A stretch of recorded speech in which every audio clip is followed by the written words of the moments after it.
Hello, नमस्ते and welcome. आपका स्वागत है न्यूज़ नोट्स में। और आज हम 17th, 18th और 19th का न्यूज़पेपर डिस्कस कर रहे हैं। ठीक है। तो आपका कुछ भी बैकलॉग नहीं रहेगा।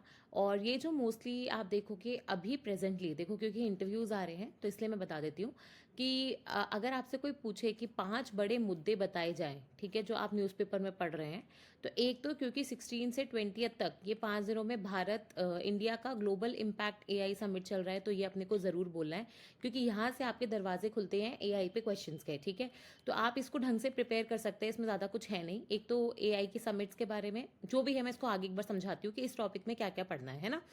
पहला तो ये हो गया। दूसरा जो मेजर चीज़ हुई है वो है कि बांग्लादेश में चुनाव हुए थे और वहाँ पे जो बांग्लादेश नेशनलिस्ट पार्टी है, जो पहले खलीदा जिया की पार्टी थी, जो 2001 से 6 तक प्राइम मिनिस्टर भी रही हैं, ठीक है। तो और 2014 में जो वहाँ पे शेख हसीना जी की सरकार गिर गई थी, उनको मजबूरन वहाँ से भागना पड़ा था, और उसके बाद से लेकर अभी 2026 के जनवरी तक वहाँ पे इंटरिम गवर्नमेंट थी मोहम्मद यूनुस जी के अंदर। ठीक है। अब वो हट गई है, प्रॉपर फाइनली चुनाव होते हैं, और बीएनपी के खलीदा जिया के बेटे हैं तारिक रहमान जी, जो 17 साल से, मतलब जब 2006 में उनकी पार्टी चली गई थी, तो उसके बाद वही हुआ था कि बीएनपी को बैन कर दिया, उसके बहुत सारे लीडर्स को जेल कर दिया, तारिक रहमान जी को भी जेल कर दिया था। उसके बाद वो लोग यूके चले गए थे। अब वो वापस आए हैं अपनी कंट्री में। ठीक है। जब उनकी मदर की डेथ हो गई थी दिसंबर में, तब वापस आ गए थे, और अभी आप देखोगे वो इलेक्शन जीत चुके हैं। तो 299 सीटों पर हुए हुए चुनाव में आई थिंक 216 या 208 ऐसी कुछ, मतलब 200 प्लस है, तो मेजोरिटी से तो काफ़ी ऊपर सीटें हैं इनकी। ठीक है। तो एक उसके ऊपर है, क्योंकि इनके बयान आ रहे हैं, इन्होंने शपथ ले ली है। इनका जो मंत्रिमंडल है उसमें कौन कौन है उसके हिसाब से एक तो ये मेजर न्यूज़ हो जाएगी। ठीक है। एक एआई वाली न्यूज़ हो गई, एक ये वाली न्यूज़ हो गई। तीसरा, अगर आपको कोई पूछे कि शेयर मार्केट या इकोनॉमी में क्या सबसे बड़ी न्यूज़ है, एक तो है गोल्ड को लेके, पर गोल्ड के प्राइस अभी स्टेबल हो गए हैं तो ये नहीं बोल सकते। वो यही है कि जो आईटी सेक्टर के शेयर्स थे, ठीक है, वो नीचे गिर गए थे, और अब कल फिर से देखोगे इतनी तेज बढ़ोतरी आई है। मतलब 6 लाख करोड़ का इनको लॉस हुआ था, लेकिन करीबन 2 लाख करोड़ इन्होंने रिकवर कर लिए, क्योंकि बहुत सारी आईटी कंपनीज ने, अभी जो ये एआई समिट हुई है, इसमें जो ये एआई कंपनीज थी, जैसे एंथ्रोपिक हो गया, गूगल का डीप माइंड हो गया, चैट जीपीटी हो गया, ओपन एआई का, तो इनके साथ टाई अप कर लिया है। ठीक है। जिस वजह से आप देखोगे इनमें उछाल देखने को मिली है। तो बेसिकली आप ये बोल सकते हो जो वॉलेटिलिटी है आपके मार्केट में, उसके बारे में आप कुछ डिस्कस यहाँ पे कर सकते हो। ठीक है। चौथी बड़ी न्यूज़ जो आपको पता होनी चाहिए वो है एसआईआर। ठीक है। ऑल्दो आज नहीं है, पर 20 तारीख को, 21 तारीख को आई थिंक बहुत सारी स्टेट्स के वो आए हैं, इलेक्टोरल रोल्स होते हैं ना, फाइनल। तो उसके बाद लोगों को मौका दिया गया है कि किसी का नाम नहीं है तो वो 15 दिन के अंदर अंदर जो अपने ये ईआरओ होते हैं, है ना, उनको लिख के भेज सकता है, बीएलओ वगैरह को लिख सकता है, फिर उसके ऊपर भी जा सकता है। तो ये सब है। तो एसआईआर के बारे में आपको पूरा पता होना चाहिए कि भाई 12 स्टेट्स में किया गया था, 2 फेजेस में था। मैं मोटा मोटा बता देती हूँ, क्योंकि आज के पेपर में नहीं है ये 2 बेसिकली फेजेस में किया गया था। पहला वाला फेज जो था वो तो आपको पता है कि बिहार में जो चुनाव हुए थे वहां पे शुरू हुआ था ये पूरी कहानी, और उसके बाद अभी जो है इसके अलावा 11 स्टेट्स में खोल दिया गया। अब एसीआई ने घोषणा करी है कि वो सारे स्टेट्स में खोल देगा। तो 11 स्टेट्स और यूटीज में जो खोला गया था, ये सेकंड फेज का कहा जाता है।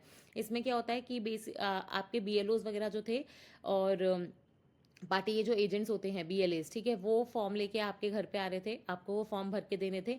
उसमें बेसिकली आपके नाम की चेकिंग हो रही थी कि आपके पुराने वाले आधार में आप कहाँ पे, पुराने वाले ई पिक जो होता है आपका फोटो आइडेंटिटी कार्ड, आप उसमें कहाँ पे रजिस्टर्ड हो, अभी कहाँ पे हो। अगर आपका नेम मल्टीपल जगहों पे आता है तो आपका नाम एलिमिनेट कर दिया जाता है। ठीक है। तो अगर आप डिसीज हो तो आपका नाम हट जाएगा, अगर आप नए पैदा हुए तो आपका नाम ऐड हो जाएगा, आपने जगह चेंज कर लिए तो आपका नाम हट जाएगा। तो ऐसे करके आप देखोगे बहुत सारे डिलीशंस देखने को मिले थे। ऐसा कहा जाता है कि जितने भी वोटर्स थे उसमें से 8-10% की छटनी मिनिमम हुई है। ठीक है। हर जगह 8-10% वोटर्स जो थे उनके नाम कट गए हैं। पर डोंट वरी, अगर आपका नाम होना चाहिए था, आप कॉन्स्टिट्यूएंसी में रजिस्टर्ड हो, तो आपको पक्का मौका दिया जाता है। आप बेसिकली बीएलओ को एक कॉल बीएलओ करके भी है वहाँ पे ऑप्शन, वहाँ पे बता के आप फॉर्म 6 भर के अपना नाम फिर से ले सकते हो। तो एसआईआर एक न्यूज़ है जो आपको पता होनी चाहिए। ठीक है। और फिर आती है अपनी अपन इसको बोलते हैं डेली की न्यूज़। तो उसमें जैसे आप देखोगे इंडिया फ्रांस का स्ट्रैटेजिक पार्टनरशिप एग्रीमेंट जो है वो थोड़ा और एलिवेट हो गया है। तो वो ऐसे करके आपको है ना, देखो जब भी पेपर पढ़ोगे ना, आपको हमेशा ये क्लैरिफाई करना है कि अगर आपसे कोई पेपर का क्रक्स पूछ ले, तो आपको ये पता हो कि भाई ये कौन, मुझे इसमें से 5 न्यूज़ पता होनी चाहिए। और वो पांचों क्या करो, आप अलग अलग डोमेन से ले लो, कोई पॉलिटी से ले लो, कोई इकोनॉमी से ले लो, है ना, कोई आपके जो करंट अफेयर्स बेस्ड होता है, कुछ आईआर होता है। तो इससे क्या होता है, आपके उसको इंटरव्यू को भी डायरेक्शन मिलता है ना। तो और ये फिर पांचों ऐसे होने चाहिए जो आप ढंग से प्रिपेयर करके हो। ठीक है। तो यहाँ पे आप देखोगे ग्लोबल एआई समिट चल रहा है, मैंने बताया था ना, सर्वजन हिताया सर्वजन सुखाया, ठीक है, वेलफेयर फॉर ऑल है तो हैप्पीनेस ऑफ ऑल है। ये 16 से 20 फरवरी चल रही थी। 19 में आप देखो, वैसे ये भारत मंडपम न्यू दिल्ली में चल रही है, जहाँ पे G20 की समिट भी हुई थी। और ये AI for all global south की पहली समिट हो जाएगी। इम्पैक्ट पे ज़्यादा ध्यान दिया जा रहा है। बेसिकली इसमें आइडिया ये है कि हम एआई को सिर्फ सेफ्टी और रिस्क से ना जोड़े, हम एआई के डिप्लॉयमेंट करें, उसको और ज़्यादा इंक्लूसिव बनाएं, सेफ बनाएं, ट्रस्टेड बनाएं, अकाउंटेबल बनाएं, ठीक है, इम्पार्शियल बनाएं, और सबके लिए बनाएं। इसमें कोई भी वर्क जो है वो छूट ना जाए। और एआई के जो ये मतलब इसके इम्पैक्ट को इतना स्केलेबल करें। और जैसे अपने एक डिजिटल पब्लिक इंफ्रास्ट्रक्चर बनाया था ना, जैसे यूपीआई हो गया, आधार हो गया, उसमें डिजी लॉकर हो गया, इस तरीके से अपन एआई का पूरा एक स्टैक बनाएं डिजिटल पब्लिक इंफ्रास्ट्रक्चर की तरह। और उसको ओपन, मतलब जितनी भी अपन ऐप्स बना रहे हैं, ये सारी चीज़ें हैं, उनको अपन इंटरऑपरेबल बनेंगे, ओपन एआई बनाएंगे, ताकि बाकी कंट्रीज, बाकी जो प्राइवेट या पब्लिक ऑर्गेनाइजेशन है, वे इसी के ऊपर बिल्ड करके लोगों को अपने कस्टमाइज सोल्यूशंस दे सके, ठीक है। एआई के जो यूजेस है वो ऑलमोस्ट हर फील्ड में है। एग्रीकल्चर ले लो, इसमें मैं आपको आगे क्या करूंगी, एक एक पर्टिकुलर फील्ड से ना कुछ कुछ एग्जाम्पल बता दूंगी, ठीक है, और फिर वो एग्जाम्पल्स आप कहीं भी यूज़ कर सकते हो। तो जैसे यहाँ पे देख सकते हो कि ये जो समिट है उसमें 50-20 से ज़्यादा कंट्री के हेड्स आए थे, ठीक है, जैसे फ्रांस के इमैनुअल मैक्रोन हो गए, वैसे है ना ब्राज़ील के प्रेसिडेंट हो गए लूला दा सिल्वा। तो ऐसे आप देखोगे 20 तो हेड ऑफ स्टेट्स आए थे, 50 से ज़्यादा मिनिस्ट्रियल रिप्रेजेंटेशन थे, 100 से ज़्यादा कंपनी के सीईओज थे, है ना। ओपन एआई के हो गए, इसके सैम ऑल्टमेंट हो गए ना ओपन एआई के। फिर आपका ये जो ब्रदर सिस्टर डुओ है जो एंथ्रोपिक चलाता है वो, है ना। तो सुंदर पिचाई, बहुत सारे लोग आए थे। प्लस 500 से ज़्यादा सेशंस थे, 500 से ज़्यादा लीडिंग एक्सपर्ट्स थे, है ना। 3 लाख से ज़्यादा लोगों ने इसको विजिट किया है। तो बहुत सारा आप देखोगे इसके अंदर कुछ कुछ काम हुआ है। तो इसमें आइडिया क्या था कि एआई को, इसमें एआई के ना देखो, इंडिया के जो थीम है ना उसमें एआई फॉर ऑल भी है, सर्वजन हुताया सर्वजन सुखाया भी है। और प्लस एआई ने इसके लिए 7 चक्रा बनाया है। 4 चक्रा मतलब कैसे हम एआई से ह्यूमन रिसोर्स डेवलपमेंट करें, कैसे सोशल वेलफेयर करें, कैसे हम डेमोक्रेटाइज करें, कैसे हम इसको सेफ एंड ट्रस्टेड बनाएं, एआई फॉर साइंस कैसे यूज़ करें, ठीक है। फिर इसमें क्या था, डिजिटल साइंस एंड टेक्नोलॉजी वाला एक आ जाएगा। तो ऐसे करके एआई के 7 चक्रा बनाए हैं। और हमारे यहाँ पे एक एक मिनिस्ट्री या फिर आप देखोगे कोई ना कोई इंस्टीट्यूशन जैसे आईआईटी मद्रास वगैरह हो गया, वो इस पर्टिकुलर चक्रा को लीड करेगा। और इनके साथ को चेयर बनाया है 2-2 कंट्रीज को, ठीक है। तो जब आप एआई, ये जहाँ से मैंने ये लिया है, तो जैसे आप इसको क्यूआर कोड को स्कैन करोगे तो आपको पेज खुलेगा। उस पेज पे जाके अगर आप देखोगे तो आपको सारे 7 चक्रा की इन्फॉर्मेशन मिल जाएगी, ठीक है। तो इंडिया का क्या है कि हमें सिर्फ देखो, इंडिया जो है ना वो ये चाहता है कि जो एआई है ना, एआई की फील्ड में अभी क्या हो रहा है कि जितनी भी एआई के, चाहे वो आप सॉफ्टवेयर देख लो, चाहे एआई की चिप्स की मैन्युफैक्चरिंग देख लो, है ना, जिसको अपन ग्राफिक प्रोसेसिंग यूनिट्स बोलते हैं, और गूगल जो बनाता है उसको टेंसर प्रोसेसिंग यूनिट्स बोलते हैं, ठीक है। तो एआई का सॉफ्टवेयर देख लो, उसकी चिप्स देख लो, ये सारी चीज़ें कहाँ पे कॉन्सेंट्रेटेड हैं, ये कॉन्सेंट्रेटेड है कुछ वेस्टर्न कंट्रीज़ में और कुछ वेस्टर्न कंपनीज में। तो कुछ ही कंपनीज है, जैसे गूगल का डीप माइंड हो गया, है ना, चैट जीपीटी ओपन एआई वाला हो गया, या फिर आपका एंथ्रोपिक हो गया, ठीक है, फिर माइक्रोसॉफ्ट हो गया, अमेजोन हो गया, अमेजोन वेब सर्विसेज। आप बेसिकली देखोगे कुछ कंट्रीज ने और कुछ कंपनीज ने इस पूरे मार्केट को मतलब घेर के रखा है, सब कुछ यही प्रोवाइड कर रहे हैं। इस वजह से इंडिया ये चाहता है कि हम लोग सॉवरेन एआई डेवलप करें, ऐसा एआई जो हम खुद बना रहे हैं, हमारे डेटा सेट्स पे बना रहे हैं, ठीक है, हमारा सॉफ्टवेयर है, हमारा हार्डवेयर है, ताकि हम उसको कंट्रोल कर पाएं। ये जो ट्रस्ट और सेफ्टी की बात आती है ना, वो तब आती है जब हम उसको रेगुलेट कर पाएंगे। तो जब वो ह्यूमन ओवरसाइट के अंदर रहेगा, गवर्नमेंट ओवरसाइट के अंदर रहेगा, तब आप देखोगे हम बोलेंगे ट्रस्टेड और सेफ है, ठीक है, हमारा डेटा जो है वो बाहर नहीं जा रहा है। इन कंट्रीज का और कंपनीज का प्रॉब्लम क्या है, इन पे ज्यादा रेगुलेशन नहीं लगा सकते, क्योंकि ये जो है ना ये बाहर की कंपनीज हैं, बाहर ही इनका डेटा सेट वगैरह लोकेशन है। इनफैक्ट आप देखोगे अपने हमारा, क्योंकि बहुत सारा डेटा जो होता है बाहर जाने से अलाउड नहीं होता है, तो ये जो अपने सॉफ्टवेयर को, AI is all about training, तो जो आप उसको डेटा सेट पे ट्रेन करते हो ना, वो डेटा सेट इंपॉर्टेंट है। तो ये मोस्टली जो एआई मॉडल्स आ रहे हैं वो वेस्टर्न डेटा सेट पे ट्रेंड होते हैं, इसलिए आप देखोगे वो इंडियन लैंग्वेजेस में इतने अच्छे नहीं होते, क्योंकि हमारे डेटा सेट्स पे उनकी ट्रेनिंग हुई नहीं है, ठीक है। तो इंडिया जो है बेसिकली एक एआई में आत्मनिर्भर बनना चाहता है, ग्लोबल मैन्युफैक्चरिंग हब बनना चाहता है, लीडर बनना चाहता है एआई में। ओके हम चाहते हैं कि जैसे हमने डिजिटल पब्लिक इंफ्रास्ट्रक्चर बनाया है, वैसे हम लोग एआई का भी डीपीआई बनाएं। और ये सारी चीज़ें सिर्फ डेवलप कंट्रीज या कुछ कंपनीज के पास सीमित नहीं रहे, बल्कि सबको मिले। तो एक ऐसा एआई जो बेसिकली स्केलेबल भी हो, इम्पैक्टफुल भी हो, जिसमें सारे काम हो सके। फिर एक ऐसा एआई जो agriculture, health, education, governance, logistics, transportation, industry, innovation, startups, हर जगह आप देखोगे उसका यूज हो, एक कैटलिस्ट की तरह काम करे, एम्प्लॉयमेंट भी बढ़ेगा। प्लस आप देखोगे हम चाहते हैं ग्लोबल साउथ इसमें आगे से आए, उसकी प्रायोरिटीज जो हैं वो इसमें शेप हो। प्लस आप देखोगे हम चाहते हैं कि एआई कैसा होना चाहिए, मैंने पहले भी बताया ना, बस बेसिकली बॉटम अप अप्रोच होनी चाहिए कि वो रिस्पॉन्सिबल हो, इंक्लूसिव हो, है ना, किसी भी सेक्टर को एक्सक्लूड नहीं करता हो, उसमें किसी भी तरीके का बायस नहीं हो, और इंडियन वैल्यूज़ के हिसाब से असाइन हो। ठीक है, सबसे इंपॉर्टेंट है कि ग्लोबल एआई पे एक डायलॉग होना चाहिए जो हमारे वैल्यूज़, हमारे विजन और हमारी स्केल के हिसाब से हो। ये सबसे ज़्यादा इंपॉर्टेंट है। अब देखो ये जो आर्टिकल आया ना, ये इतना प्यारा आर्टिकल है, इसमें ये बताएगा कि कैसे कुछ यूनिवर्सिटीज़, एमआईटी, हार्वर्ड और स्टैनफोर्ड, ठीक है, और इसमें एक और है टोरंटो वाली, यही यूनिवर्सिटी से निकल के आए हैं। ये जितने भी आप लीडर्स देख रहे हो ना एआई के, अपन बोल रहे हैं 500 से ज़्यादा एक्सपर्ट है, तो कम से कम ये जो ऑथर है वो ये बोल रहे हैं कि 300 से ज़्यादा एक्सपर्ट्स जो है ना, वो इतना छोटा सर्कल है, ये इधर उधर फुदकते रहते हैं। ठीक है, कुछ ही यूनिवर्सिटीज़ में ये एक दूसरे के डिसाइपल रहे हैं, एक दूसरे के साथ सबसे पहले कंपनीज चालू करी है, फिर इन्होंने ही जाके अपनी अपनी अलग अलग कंपनीज चालू करी है, फिर यही और जगह इन्वेस्टमेंट करते हैं, दूसरी कंपनीज बनाते हैं। ठीक है, तो एआई का जो पूरा इकोसिस्टम है ना, ये कुछ अपन बोलते हैं ना टॉप एलिट्स के पास, इन एलिट्स के पास है। जैसे मैं बता रही थी ना, डेरियो अमोडी और डैनियल अमोडी, ये वही है जिन्होंने एंथ्रोपिक नाम का कंपनी स्टार्ट किया था, और इसने अभी रिसेंटली क्लॉड करके और अपने ना एजेंटिक एआई करके टूल्स रिलीज करे थे, जिसने पूरी आईटी कंपनीज के शेयर टैंक कर दिए थे। क्यों? क्योंकि ये जो टूल्स थे, जैसे पहला हमारी आईटी कंपनीज क्या करती थी, हमारी IT companies BPO, KPO centres या फिर सॉफ्टवेयर सेंटर्स बनी हुई थी बाहर की एमएनसीज के लिए। ठीक है, तो वो इनको अगर कोई क्लाइंट की रिक्वायरमेंट है पर्सनलाइज सॉफ्टवेयर की, तो वो बना के दे रही थी, है ना, उनके कुछ सॉफ्टवेयर में एरर्स वगैरह आ रहे हैं तो उसको सही करके दे रही थी, एप्लीकेशंस बना रही थी।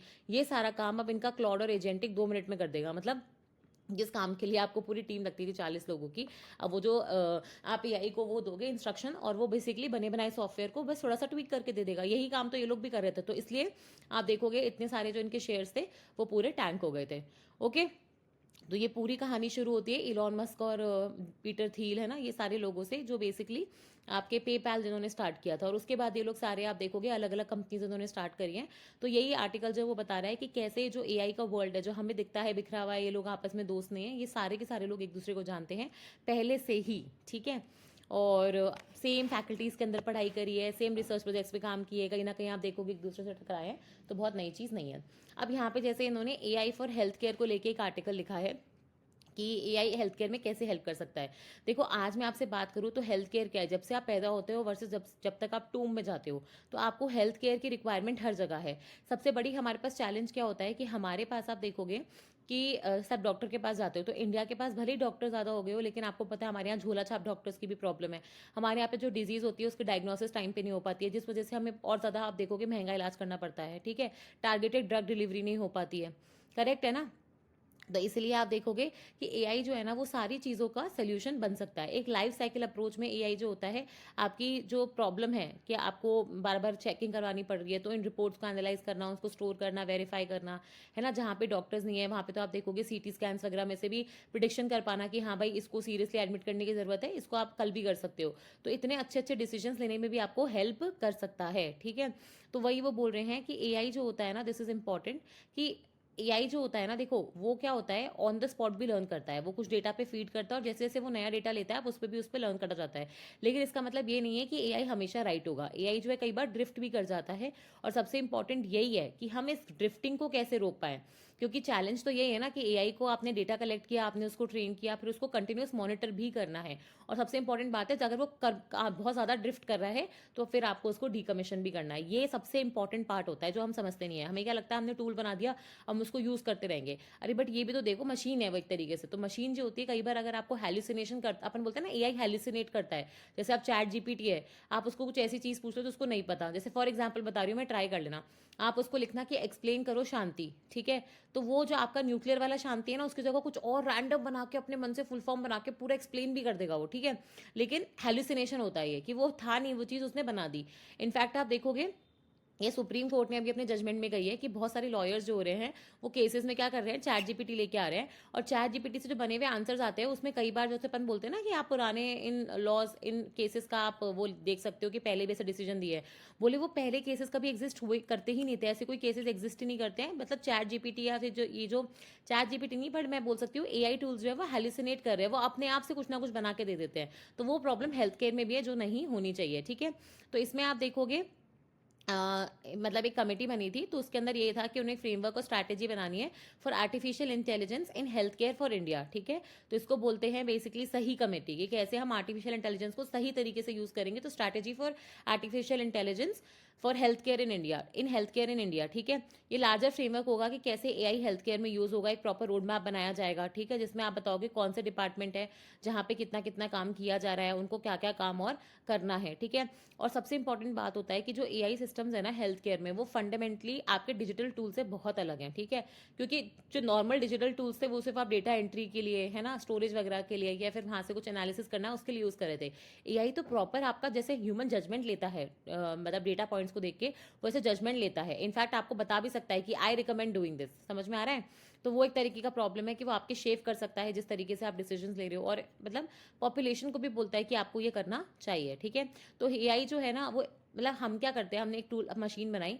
अब जैसे एआई की मशीन है, हमने क्या करा, उस एआई की मशीन बनाई, अब हम इस पर ही काम करते रहते हैं। पर प्रॉब्लम ये है कि उसको बार बार ट्रेन करना पड़ता है। उसका जो डिप्लॉयमेंट है ना वो वन टाइम नहीं है, उसका कंटिन्यूस उसकी मॉनिटरिंग और डिप्लॉयमेंट होना चाहिए, ठीक है।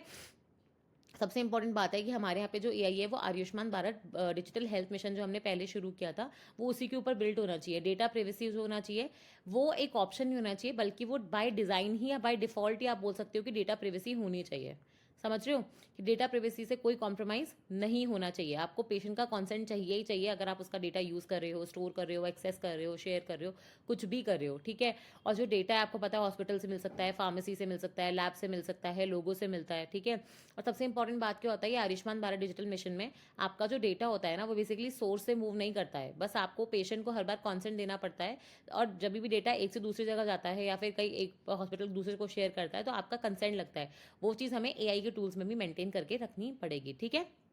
और सबसे इंपॉर्टेंट बात है कि एआई जो है ना, हमारे जेपी नड्डा जी जो हेल्थ मिनिस्टर, उन्होंने यही कहा था कि एआई जो होता है ना it lives breathes and thrives on digital infrastructure, ठीक है।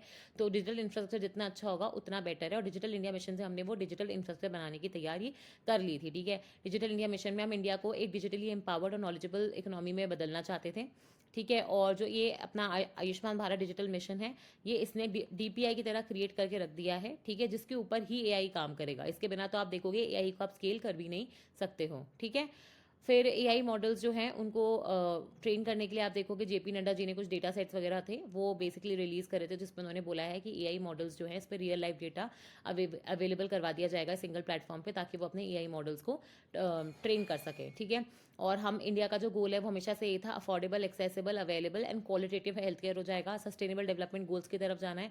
इनफैक्ट आप देखोगे एआई पहली कंट्री बनी है पूरे साउथ ईस्ट एशिया में, या साउथ एशिया में भी बोल सकते हो आप, जिसने एक सही करके एक स्ट्रैटेजी बनाई है कि कैसे आप एआई का डिप्लॉयमेंट करोगे हेल्थ केयर में, ठीक है।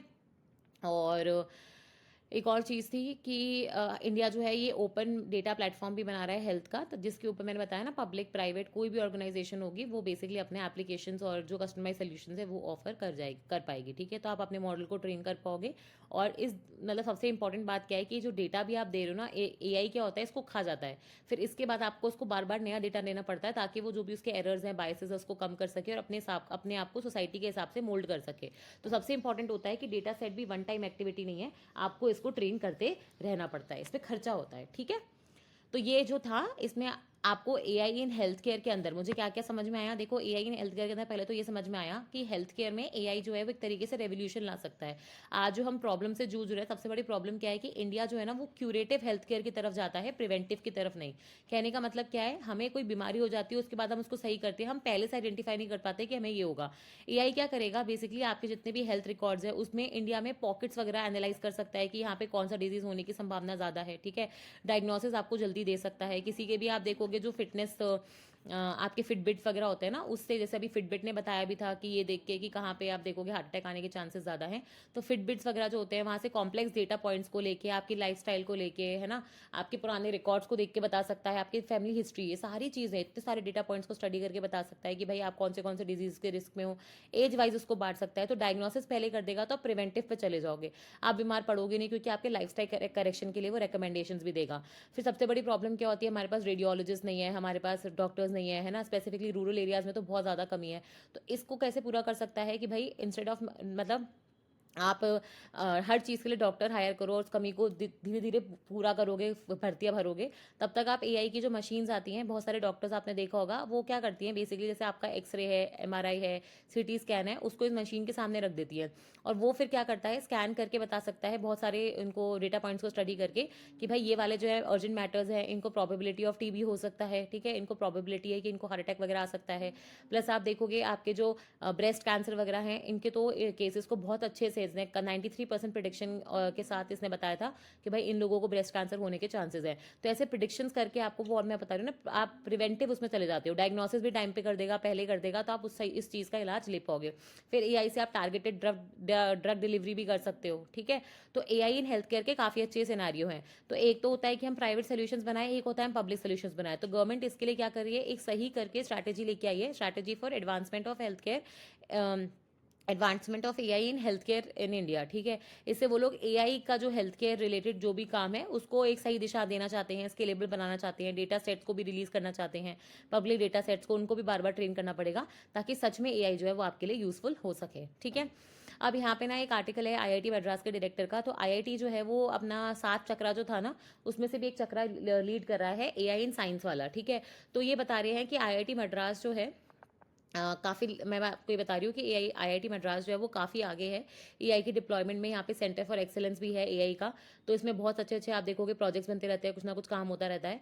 और ये जो प्रोफेसर है वो यही बोल रहे हैं कि हमें जो एआई है उसको सेफ एंड ट्रस्टेड बनाना है। और कोई भी जो एआई सिस्टम है अगर वो वाइडली अडॉप्ट होगा तो सबसे पहले इंपॉर्टेंट है कि वो ट्रस्ट करे उसको लोग, और उसके बाद सबसे पहले वो सेफ हो, ठीक है। कैसे आप सेफ्टी को डिफाइन करोगे एआई में, और कैसे आप ट्रस्ट डिफाइन करोगे, ये सबसे इंपॉर्टेंट चीज़ होती है कि भाई आपके हिसाब से सेफ्टी क्या है और ट्रस्ट क्या है, ठीक है। हाउ डू यू इंश्योर कि जो एआई है वो आप जो बोलोगे वैसे ही करेगा, प्रिडिक्टेबली बिहेव करेगा, एथिकली बिहेव करेगा, ठीक है, मिसयूज नहीं होगा। और सबसे इंपॉर्टेंट बात है कि आज हम जितना यूज़ करें एआई का उतना ज़्यादा मिसयूज भी तो है। आप बिल्कुल कस्टमाइज तरीके से किसी पे मिसाइल दाग सकते हो, है ना। तो साइबर वॉरफेयर में इसको यूज़ कर सकते हो। तो बेसिकली वो यही बोल रहे हैं कि एआई जितना पावरफुल टूल है उतना पावरफुल वेपन भी है। तो कहीं ना कहीं हमें एक ग्लोबल लेवल पे प्रिंसिपल्स चाहिए जो डिस्टिंग्विश कर सके कि ये यूज इसका अलाउड है और ये वाला यूज इसका नहीं होगा। तो अब यहाँ पे एआई का डिप्लॉयमेंट, या फिर आप देखोगे एआई यहाँ पे डेवलप ही नहीं किया जा सकता। अब है ना, एक एआई इन एजुकेशन की जब मैं बात करूँ तो वहाँ पे एक बोधन एआई करके सरकार ने रिलीज किया है, ठीक है, आईआईटी मद्रास ने। और आईआईटी मद्रास इसको लीड करेगा। तो ये बेसिकली भारत का एड्यू एआई का स्टैक है। एआई का स्टैक मतलब क्या होता है, इसमें स्टैक मतलब होता है लेयर्स। तो इसमें लेयर्स होती है, डेटा की लेयर होती है, एप्लीकेशन की लेयर होती है, सॉफ्टवेयर की लेयर होती है, ठीक है। और फिर फाइनली इनको जो टेस्टिंग वाली लेयर होती है वो होती है।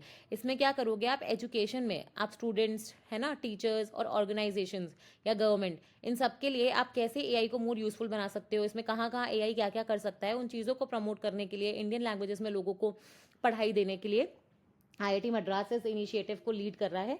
बोधन एआई इसको कहते हैं, ठीक है। तो यहाँ पे देखोगे आप, ये रहा कि भारत एआई एजुकेशन स्टैक जो है वो बनाया जा रहा है, ठीक है, जो बेसिकली एजुकेशन को एज अ कॉमन गुड बनाएगा, ठीक है। उसमें जो एजुकेशन में प्रॉब्लम है 3AQ वाली, एक्सेसिबिलिटी, अवेलेबिलिटी, अफोर्डेबिलिटी और क्वालिटी, उन सबको सॉल्व करेगा। एवरी चाइल्ड जो है उसको एक पर्सनलाइज्ड एआई ट्यूटर मिलेगा। पेरेंट्स भी जो है अपने बच्चे की ट्रैजेक्टरी स्टडी कर पाएंगे। टीचर्स को जो सपोर्ट चाहिए होता है, पर्सनलाइज इंस्ट्रक्शन, वो मिल पाएंगे। पॉलिसी मेकर्स भी ट्रैक कर पाएंगे भैया कहाँ पे आउटकम्स हैं और कहाँ पे आउटकम्स नहीं है, ठीक है। फिर इसके बाद अगर आप देखोगे SDG 4 जो होता है अपना कि इक्वल एजुकेशन फॉर ऑल और क्वालिटी एजुकेशन फॉर ऑल, ठीक है। स्वामी विवेकानंद का आइडिया कि अगर पुअर एजुकेशन तक नहीं पहुंच पा रहा है तो हमें एजुकेशन को उन तक पहुंचाना है। तो वो वाला एक आइडिया जो आप यहाँ से देख सकते हो। फिर एआई जो है वो स्टूडेंट्स को कैसे हेल्प करेगा, जैसे अपन ने एआई इन हेल्थ पढ़ा है वैसे अपन एक बार एआई इन एजुकेशन देखते हैं। देखो एआई इन एजुकेशन क्या करेगा, मुझे एक बात बताओ, सबसे बड़ी प्रॉब्लम क्या है कि एक तो हमारे यहाँ पे स्कूल्स में अगर आप देखोगे रीजनल लैंग्वेजेस में ट्यूटर्स वगैरह और वो सारी किताबें नहीं है। तो एआई क्या होता है, जैसे अपना भाषिनी टूल है ना, वो जो भाषिनी टूल है वो करीबन 22 लैंग्वेजेस में आपका जो मटेरियल होता है उसको ट्रांसलेट कर सकता है। तो आप रीजनल लैंग्वेजेस में बच्चों को पढ़ा सकते हो। पहले अपन स्टूडेंट्स की बात करते हैं, है ना। प्लस आप देखोगे स्टूडेंट्स को कोई कॉन्सेप्ट समझ में नहीं आया तो एआई गुरु करके है जो उनको बेसिकली वो पर्टिकुलर टॉपिक समझा देगा, वो उनके डाउट्स इंस्टेंटली क्लियर कर देगा, क्वेश्चन एंड आंसर कर सकते हैं वो, ठीक है, उनको वेट नहीं करना पड़ेगा। प्लस आप देखोगे कोई साइंस या मैथ्स के बहुत डिफिकल्ट टॉपिक्स है तो उनको आप प्रॉपर वीडियो से एक्सप्लेन करके समझा पाएगा, जो हो सकता है कि उस समय टीचर्स वगैरह का टीचर्स या पेरेंट्स पॉसिबल नहीं हो पाए। प्लस आप देखोगे आपके पुराने स्कोर्स, आपके स्टडी पैटर्न को देख के वो एनालाइज कर पाएगा कि आपका कौन सा सब्जेक्ट स्ट्रॉन्ग है, आपकी वीकनेस कौन सी है, आपको आगे इंटरेस्ट किस में है ना, आपका एनालिटिकल कैपेबिलिटी कितना है, आपको कौन सा करियर चूज करना चाहिए। तो राइट करियर चॉइसेस बनाने में भी वो हेल्प कर सकता है, आपकी जो वीकनेस है उनको भी वो दूर कर सकता है। ठीक है, प्लस आपका एक पर्सनलाइज ट्रेजेक्ट्री बना सकता है बचपन से लेकर एंड तक। फिर आ जाओ टीचर्स पे। टीचर्स को क्या हेल्प करेगा भाई, टीचर्स को भी रीजनल लैंग्वेजेस वगैरह नहीं आती हैं। टीचर्स जो है वो पर्सनलाइज ट्यूटर्स की तरह काम नहीं कर सकती हैं। टीचर्स के पास सपोर्टिंग स्टाफ की प्रॉब्लम होती है, तो ये कॉपीज वगैरह चेक भी कर सकता है टीचर्स, इसमें ह्यूमन ओवरसाइट लगा सकती हैं, है ना। तो बहुत जगह जहाँ पे सपोर्ट स्टाफ वगैरह नहीं है वहाँ पे आप देखोगे टीचर्स के लिए और काम आसान कर सकता है। गवर्नमेंट के लिए क्या करेगा भाई, गवर्नमेंट जो होती है वो एजुकेशन एक कॉन्फ्रेंटली सब्जेक्ट होता है, पर गवर्नमेंट इस पर बहुत सारा पैसा खर्च करती है। तो इसमें क्या हो रहा है, हम देख रहे हैं कि जहाँ पे ऑलरेडी एजुकेशन अच्छी है वहाँ पे भी प्राइमरी एजुकेशन में बहुत पैसा जा रहा है, वर्सेस कई पॉकेट्स ऐसे हैं जहाँ पे हमें सच में ज़्यादा पैसा लगाने की ज़रूरत है। ठीक है, तो वहाँ पे आप देखोगे कि ये काम कर रहे हैं जहाँ पे जो पर्सनलाइज पॉकेट्स वगैरह होते हैं ना, कि जहाँ पे टारगेटेड जो डिलीवरी होती है, अपना डीबीटी वगैरह होता है, टारगेटेड डिलीवरी होती है कि स्कूल्स वगैरह कहाँ खोलने चाहिए, कहाँ पे कंसंट्रेशन ज़्यादा है, कहाँ पे आप देखोगे कि आपका इंडस्ट्री से इसको जोड़ा जा सकता है, कहाँ पे एम्प्लॉयमेंट के ज़्यादा सिनारियोज बन सकते हैं। तो वो सारी चीज़ों को स्टडी करके ये पॉलिसी मेकर्स को भी हेल्प कर सकता है कि वो स्कीम्स का बेटर इंप्लीमेंटेशन करें, टारगेटेड इंप्लीमेंटेशन करें। ठीक है, तो मैं वही बता रही हूँ कि आपका डेवलपमेंटल चैलेंज इवन जो पीपल विद डिसेबिलिटी होते हैं, इसके लिए फॉर एग्जाम्पल मैं आपको आगे बताऊंगी कि जैसे जो पीपल विद डिसेबिलिटी है जिनको दिखता नहीं है, तो उनके लिए क्या हो रहा है कि आजकल स्पेशल ग्लव्स आ रहे हैं, वो ऐसे कॉपी अपने नोटबुक के ऊपर घुमाओगे, क्योंकि ब्रेल में आपको पता है कि सारा कंटेंट नहीं मिलता, तो वैसे नोटबुक के ऊपर घुमाएंगे तो उसमें ऐसा कुछ होता है कि वो स्पेशल कैरेक्टर्स रीड कर सकते हैं, तो वो आपको पढ़ के बता देंगे कि इसमें ये लिखा है, तो हो गई ना पढ़ाई आसान। वैसे ही आप देखोगे फॉर पीपल जो सुन नहीं जो क्या कहते हैं, देख सकते हैं। हाँ, मतलब ऐसे टूल्स है जो text to speech, speech to text, ऐसे मतलब अलग अलग मॉडल्स पे चल सकते हैं, जिससे क्या होता है आपकी पढ़ाई और आसान हो पाती है। तो डेवलपमेंट चैलेंजेस हो गए, आपके पीपल विद डिसेबिलिटी हो गए, ये सारी चीज़ों को वो लोग जितने भी अपने चैलेंजेस है उसको एड्रेस कर पाएंगे। ठीक है, लर्निंग को भी आप पर्सनलाइज और कस्टमाइज बना पाओगे स्टैंडर्डाइज की तरह। ठीक है, तो ये तो है, ये रियल वर्क आप प्रॉब्लम सॉल्व कर पाओगे। एंड इन्होंने बोला है कि आईआईटी मद्रास में हम बीटेक भी देते हैं, एआई में हम एमटेक भी दे रहे हैं, डेटा साइंस और एआई में। ठीक है, बीएस प्रोग्राम भी है, बीएससी वाले प्रोग्राम भी है, डेटा साइंस वाले। ठीक है, बीटेक जो है मोर ऑन इंजीनियरिंग साइड है, कि कैसे आप है ना हार्डवेयर सॉफ्टवेयर उनको साथ में लेके चलोगे, डीप टेक प्रॉब्लम जो है वो कैसे सॉल्व करोगे। BSc program more on application है। ठीक है, कि कैसे आप थ्योरेटिकल ग्राउंडिंग रखते हुए अपने काम करोगे। तो ये एआई इन एजुकेशन और हेल्थ पे अपन ने थोड़ा सा ज़्यादा डिस्कशन किया है। फिर आप देखोगे ऑब्वियसली ऐसा बोला जा रहा था कि ये जो मीटिंग हुई है इसके अंदर 200 बिलियन डॉलर से ज़्यादा के इन्वेस्टमेंट्स का अनाउंसमेंट हो सकता है। $100 बिलियन का तो अदानी ग्रुप ने कर दिया है। वो बोल रहे हैं कि वो $100 बिलियन इन्वेस्ट करेंगे renewable energy powered AI data centre बनाने में, क्योंकि आपको पता है सारा एआई जो है वो डेटा सेंटर पे चलेगा, जहाँ पे डेटा सेट्स जो होंगे वो रखे जाएंगे, उन पे एआई मॉडल्स को ट्रेन किया जाएगा, इनको एआई डेटा सेट्स को बार बार आप देखोगे रिन्यू किया जाएगा, है ना। तो ये डेटा सेंटर्स बनाना बहुत इंपॉर्टेंट है। तो इंडिया में आपको पता है कि जैसे गूगल ने एक डील करी थी कि आंध्र प्रदेश में वो डेटा सेंटर बनाएगा, $15 बिलियन भी खर्च करेगा। ठीक है, वैसे अडानी ग्रुप अब बोल रहा है कि हम भी डेटा सेंटर बनाएंगे, एआई पावर्ड वाला होगा, और वो बेसिकली $100 बिलियन इसमें खर्चा करेंगे। ठीक है, और जो ग्रोइंग डिमांड है वो बेसिकली बोलना चाहते हैं कि इंडिया जो है अपने आप को ग्लोबल कैपेबिलिटी सेंटर का हब बनाना चाहता है। हमारे यहाँ पे इंडिया में ऑलरेडी 1600 ग्लोबल कैपेबिलिटी सेंटर्स हैं। ठीक है, ज़रा मुझे कमेंट सेक्शन में बताना कि ग्लोबल कैपेबिलिटी सेंटर्स क्या होते हैं, क्योंकि अपन ने इस पर ऑलरेडी एक तो डिस्कशन भी किया है जब वन बजट पढ़ रहे थे, और दूसरी चीज़ इस पर मैंने अलग से वीडियो भी बनाया था। ठीक है, तो ग्लोबल कैपेबिलिटी सेंटर आप मुझे कमेंट सेक्शन में बताएंगे। और इंडिया जो है याद रखना, मेयर कंज्यूमर मैंने आपको पहले बता दिया, हम सिर्फ कंज्यूमर नहीं है, पैसिव यूजर्स नहीं, बल्कि हम इसमें एक्टिव पार्टिसिपेंट और बिल्डर्स और एक्सपोर्टर्स बनना चाहते हैं टेक्नोलॉजी के। और इंडिया डेटा सेंटर्स को लेके दो अनाउंसमेंट थे। एक तो आप देखोगे जो हमने टैक्स हॉलिडे थे वो 2047 तक कर दिए, और जो बेनिफिट्स थे सेफ हार्बर वाले वो बेसिकली पहले 300 करोड़ तक की कंपनीज को थे, अब 2000 करोड़ तक के हो गया, तो उसमें ग्लोबल कैपेबिलिटी सेंटर्स भी आ जाएंगे। ठीक है, इंडिया अगर आप देखोगे जो डेटा सेंटर्स का फ्रेश इन्वेस्टमेंट है वो भी तो 2 गीगावाट है, उसको 5 गीगावाट तक करना है। और गूगल मैंने आपको पहले ही बताया है ना, वो भी बना रहा है। अडानी ग्रुप जो है वो भी अपने फैसिलिटी को अपग्रेड करेगा। माइक्रोसॉफ्ट भी $17 बिलियन के आसपास इन्वेस्ट करेगा। अमेजॉन भी आप देखोगे $35 बिलियन इन्वेस्ट करेगा 5 सालों में। तो बहुत सी चीज़ों में आप देखोगे इंडिया में मेजर इन्वेस्टमेंट्स आने वाले हैं। फिर यहाँ पे आप देखोगे कि उस समिट के दौरान बहुत सारे, मैंने बताया ना, इनोवेशंस आए थे। मोदी जी ने पर्सनली बहुत सारे लोगों से बात करी थी। तो जैसे यहाँ पे एक आपके फेक कॉल्स को डिटेक्ट करने के लिए भी एक एआई था। फिर सर्वम एआई जो चैट जीपीटी जैसा है, जो खुद का इंडिया का इंडिजीनियस एआई मॉडल हो जाएगा। ठीक है, फिर जैसे यहाँ पे उन्होंने बोला था कि एक ज्ञान, हाँ, फिर नानी डॉट ए आई करके है, बेसिकली वो बता रहे थे कि कैसे एक बैंगलोर बेस्ड स्टार्टअप हो जाएगा। जो उन्होंने क्या करा कि उन्होंने बोला देखो मशीन्स और ह्यूमंस के बीच में सबसे बड़ा दिक्कत क्या है कि हम हर चीज़ लिख के बताते हैं, बट बोला कि नेचुरली जो हमारी लैंग्वेज होती है वो होता है बोलना, तो हम मशीन से आगे कैसे बोल के इंटरेक्ट कर पाएंगे। तो उन्होंने अपनी मशीन को 10 सालों में सिर्फ है ना बोलने पर, जो होता है ना वॉइस जो इंटरफेस होता है उस पर ट्रेन किया है, ताकि जैसे हम नॉर्मल भाषा बोलते हैं ना उस भाषा को भी हमारी एआई जो है वो मल्टीपल इंडियन लैंग्वेजेस में समझ पाए। ठीक है, तो वो यही बोल रहे थे कि जब दो ह्यूमंस बात करते हैं तो वो टेक्स्ट थोड़ी करते हैं, तो voice is the most natural form of communication. ठीक है, फाइनली आप देखोगे 10 साल तक स्ट्रगल करते रहे। 2019 में सैमसंग ने इन पे खर्चा किया, उसके बाद आप देखोगे बहुत सारे, क्योंकि एक बड़ी कंपनी ने इन्वेस्ट कर दिया तो फिर बहुत सारे जो इन्वेस्टमेंट प्लेटफॉर्म्स होते हैं, सीरीज फंडिंग होती है, वो शुरू हो गई। ठीक है, वैसे ही आप देखोगे स्टेलार व्यू करके है, जो वो क्या करेगा पूरी रोड्स को स्कैन कर देगा और आपको बता देगा कि कहाँ कहाँ पे गड्ढे हैं, कहाँ कहाँ पे प्रॉब्लम है, कौन कौन से डार्क स्पॉट्स हैं, ताकि आपकी जो रोड वगैरह है वो सेफ हो सके। ठीक है, इसमें क्या होता है कि जैसे बहुत सारे आपके कैमराज हो गए, ट्रैफिक लाइट्स हो गई है ना, जहाँ जहाँ पे भी कुछ वायलेशंस वगैरह होते हैं, वो सारा डेटा कलेक्ट करके आपको बता सकता है कि भाई डीप पॉकेट्स कौन से हैं जहाँ पे एक्चुअली एक्सीडेंट प्रोन है। यहाँ पे आप देखोगे लोग हेलमेट ज़्यादा नहीं पहनते हैं, है ना, सीट बेल्ट नहीं लगाते हैं, ओवर स्पीडिंग के जैसे यहाँ पे एक्सीडेंट ज़्यादा हो रहे हैं। तो वही चीज़ मैं बता रही हूँ कि जो ये जो अपन बोल रहे हैं ना कि जो कंपनीज हैं, बेसिकली कंपनीज, इस वाली कंपनी जो है स्टेलार व्यू ने एक तरीके से अपना जो ये पूरा मॉडल है इस पे अडानी और अशोक बिल्डकॉन ऐसे काफ़ी सारी कंपनीज के साथ काम किया है। अब एका केयर करके भी आया है, डिजिटल प्लेटफॉर्म है जो बेसिकली क्या करेगा, आपके हेल्थ रिकॉर्ड्स को देख के फिर डॉक्टर्स को असिस्ट करेगा एआई टूल्स के साथ, कि वो आपको बेटर सर्विसेज दे पाएँ। ठीक है, फिर एक सबसे बड़ा जो मैंने बताया था आपको, जैसे अभी आईटी में चैलेंज आया था कि 6 लाख करोड़ चले गए थे, लोग बोल रहे थे कि जॉबलेस होने वाले हैं, तो मोदी जी ने इसको फियर को एड्रेस किया था इस समिट में। उन्होंने बोला था कि कोई भी नई टेक्नोलॉजी जब आती है तो ऑब्वियसली नया फियर क्रिएट होता है, क्योंकि आपकी पुरानी टाइप की जो जॉब्स होती है वो नहीं रहेंगी, अब आपकी नई टाइप की जॉब्स आएंगी। तो एआई जो है ना वो बेसिकली बहुत सारे नए टेक जॉब्स देगा नेशन इकोनॉमी को। ठीक है, एक फोर्स मल्टीप्लायर की तरह होगा, या आपके पूरे जॉब मार्केट को रीडिजाइन करेगा, जिसमें इवेंचुअली अगर आप देखोगे लॉन्ग टर्म में तो ज़्यादा जॉब्स ऐड होने वाली है, क्योंकि आप रोबोट्स वगैरह बनाओगे तो मैन्युफैक्चरिंग में भी, इंडस्ट्री में भी, सर्विसेज में भी।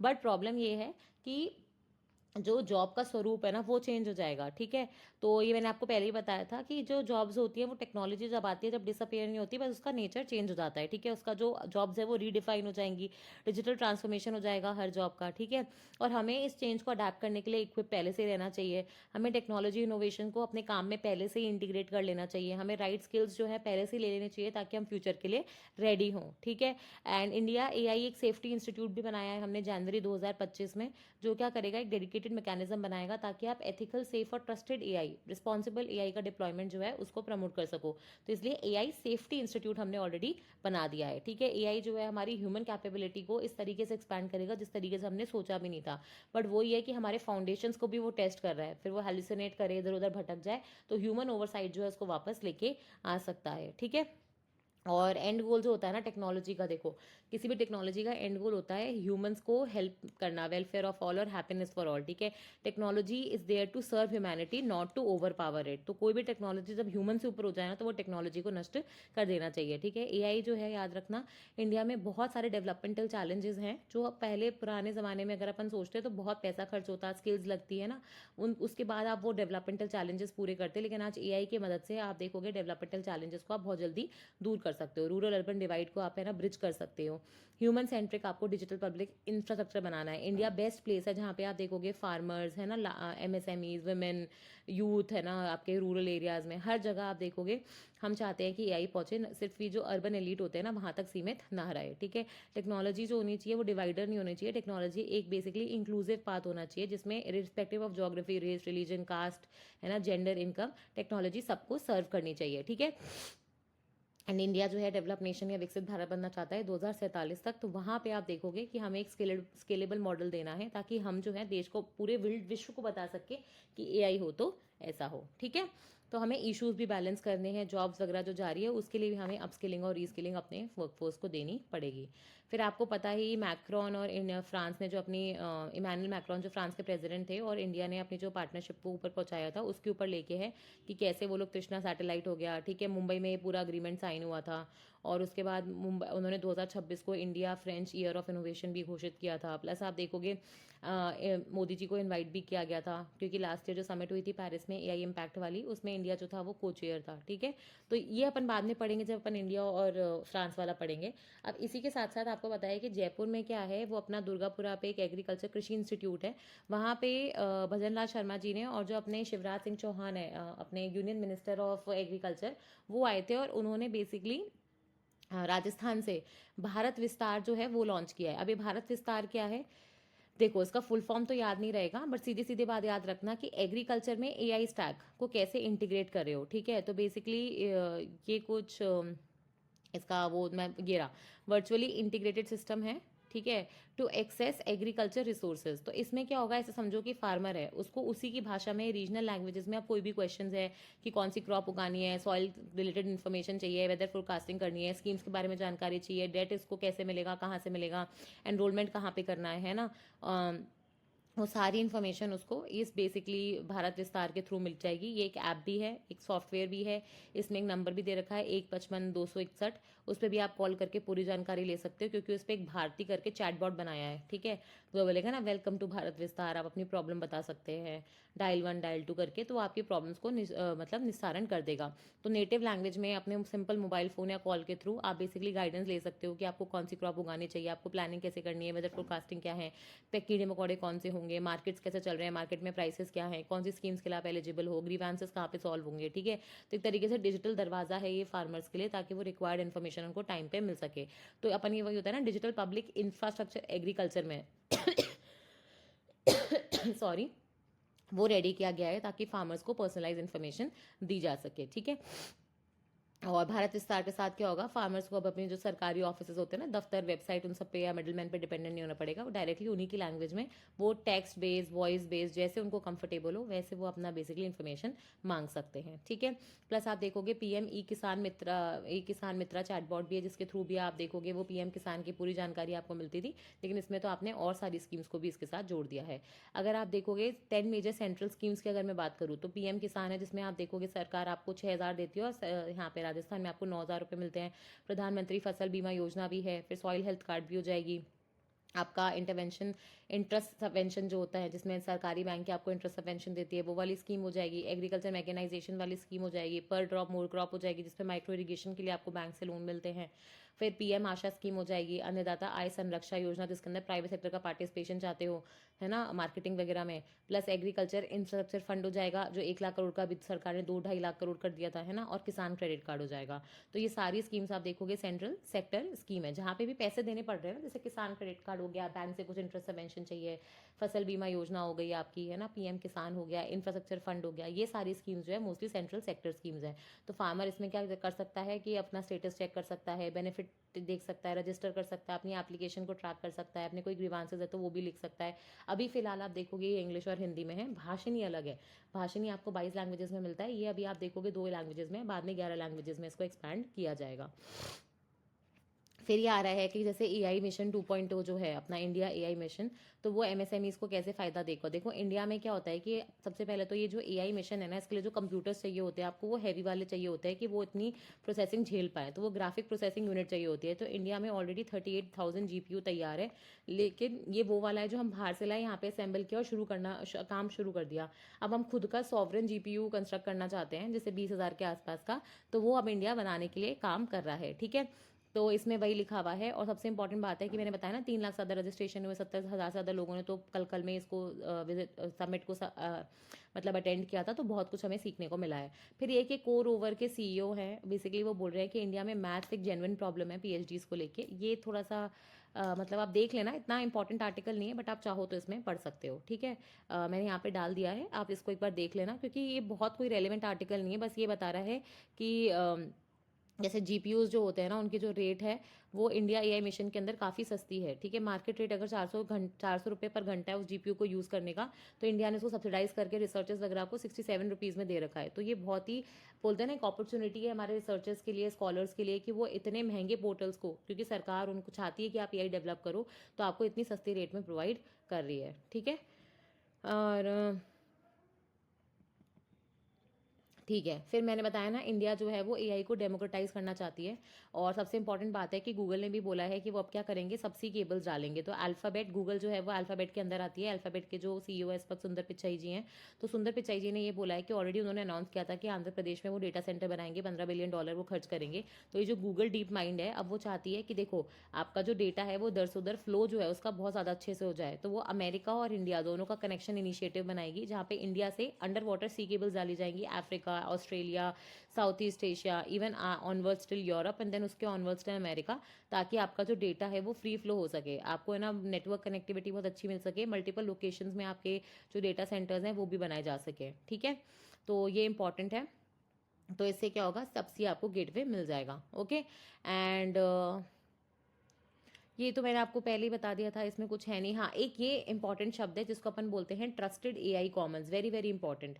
देखो एआई में क्या है कि क्योंकि हर कोई अपना कुछ कुछ कर रहा है, आपको एक ट्रस्टेड एआई कॉमन बनाने की ज़रूरत है। एक ऐसा प्लेटफॉर्म जो क्या करेगा, आपको बेंचमार्क्स हो गए, टेक्निकल जो भी रिसोर्सेज या टूल्स वगैरह है, बेस्ट प्रैक्टिसेस हैं, वो एक ही जगह हो। जैसे अपन ने वो कोविड पैंडमिक के टाइम पे क्या बनाया था, वो डिजिटल कॉमन बनाया था ना, डिजिटल हेल्थ केयर कॉमन्स। तो उसमें क्या आता है कि वर्ल्ड अक्रॉस में कोई भी टूल्स हैं, कोई भी सॉफ्टवेयर है, कोई भी एप्लीकेशंस हैं, कोई भी आप देखोगे बेंचमार्क्स है, अच्छी प्रैक्टिसेस है, आपने एक जगह रख दी ताकि बाकी कंट्रीज इस पर बिल्ड कर सके। तो वैसा ही आपको कुछ एआई के लिए भी करना पड़ेगा, ताकि आप जो एक ग्रोइंग नीड है उसको सॉल्व कर सको। ठीक है, फिर ये गूगल का सबसी केबल्स मैंने आपको पहले ही बता दिया है। इनफैक्ट आप देखोगे अडानी ने एयरटेल के साथ भी पार्टनरशिप करी थी, ताकि वो है ना न्यू इंटरनेशनल सबसी गेटवे बना सके। गूगल डीप माइंड जो है वो भी यही काम कर रहा है। तो आइडिया यही है कि हम बेसिकली एआई की जो सर्विसेज है उनको और फास्ट करना चाहते हैं। हम नहीं चाहते वो गोल गोल ऐसे घूमता हुआ हमारे पास आए। हम जैसे उसको आंसर दे, प्रॉम्प्ट जो अगर हम देते हैं किसी एआई को कि आप ये कर दो, आप ये बता दो, ये बता दो, तो वो प्रॉम्प्ट पे तुरंत आपको जवाब आना चाहिए। ठीक है, अभी एक आर्टिकल है, बहुत ही अमेजिंग आर्टिकल है। बेसिकली ये बता रहे हैं कि इंडिया का जो डिजिटल पब्लिक इंफ्रास्ट्रक्चर है वो पूरा आधार पे बना है। ठीक है, और वो जो आधार था ना, वो नंदन निलेकनी की वजह से पॉसिबल हो पाया था।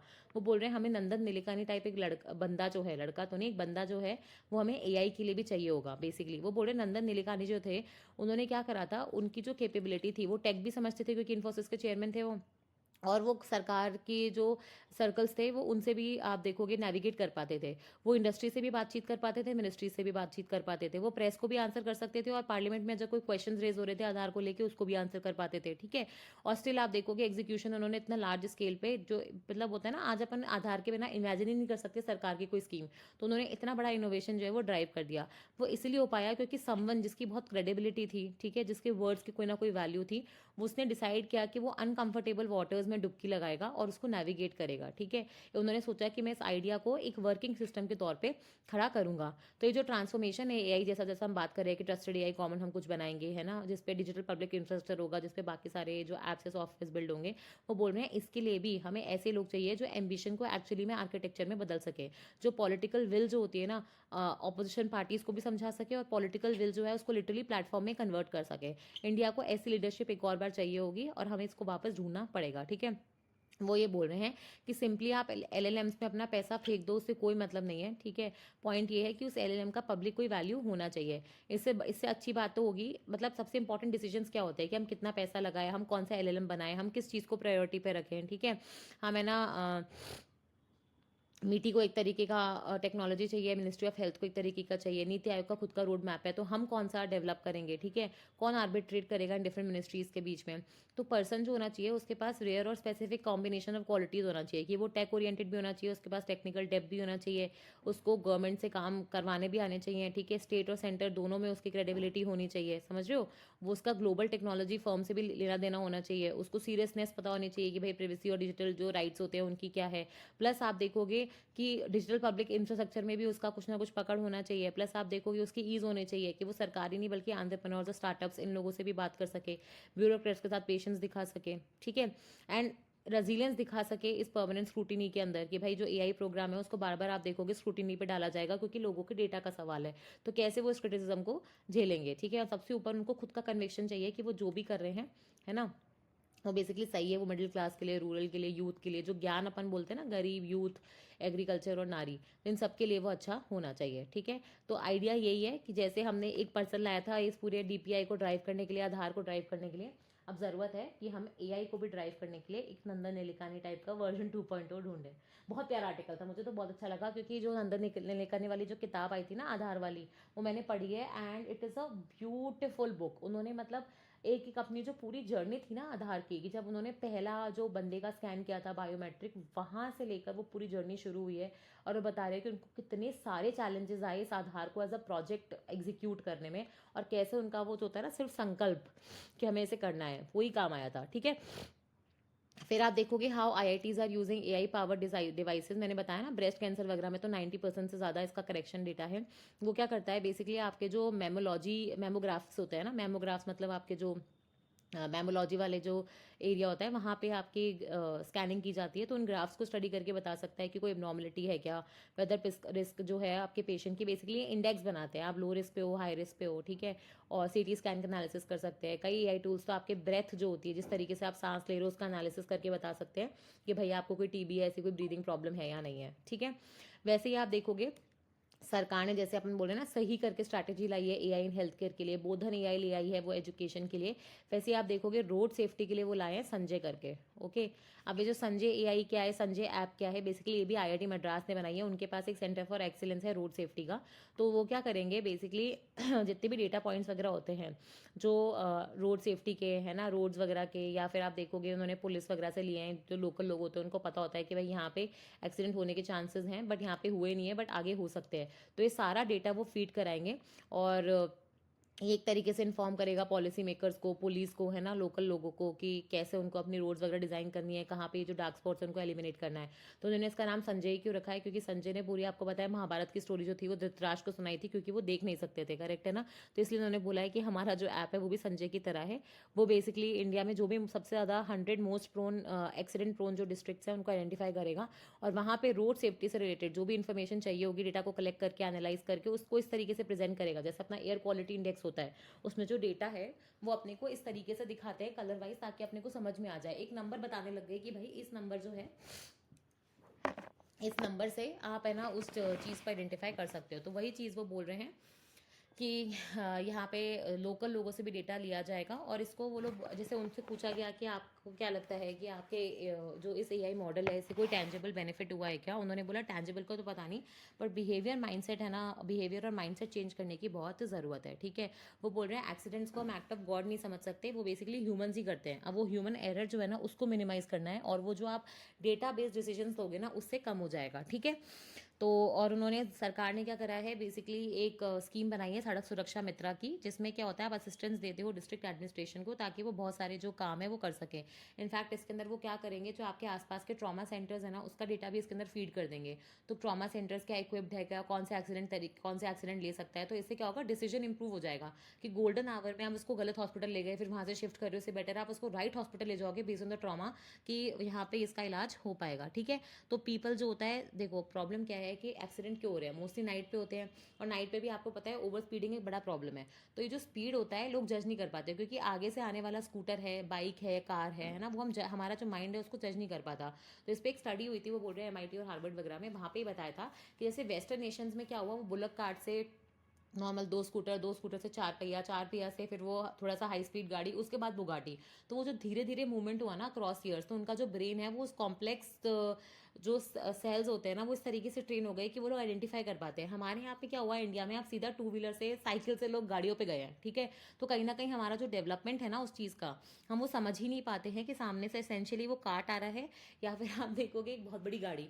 तो वो जो डेवलपमेंट है ना ह्यूमन माइंड का, उसको भी होने में टाइम लगेगा, तब तक नहीं हो पाता जब तक नहीं हो पाता तब तक हम एआई का यूज़ कर सकते हैं। ठीक है, ये वही है कि एआई जो है वो कॉफ से भी आपके लंग हेल्थ की रिपोर्ट बता सकता है आपको स्मार्टफोन पे, है ना।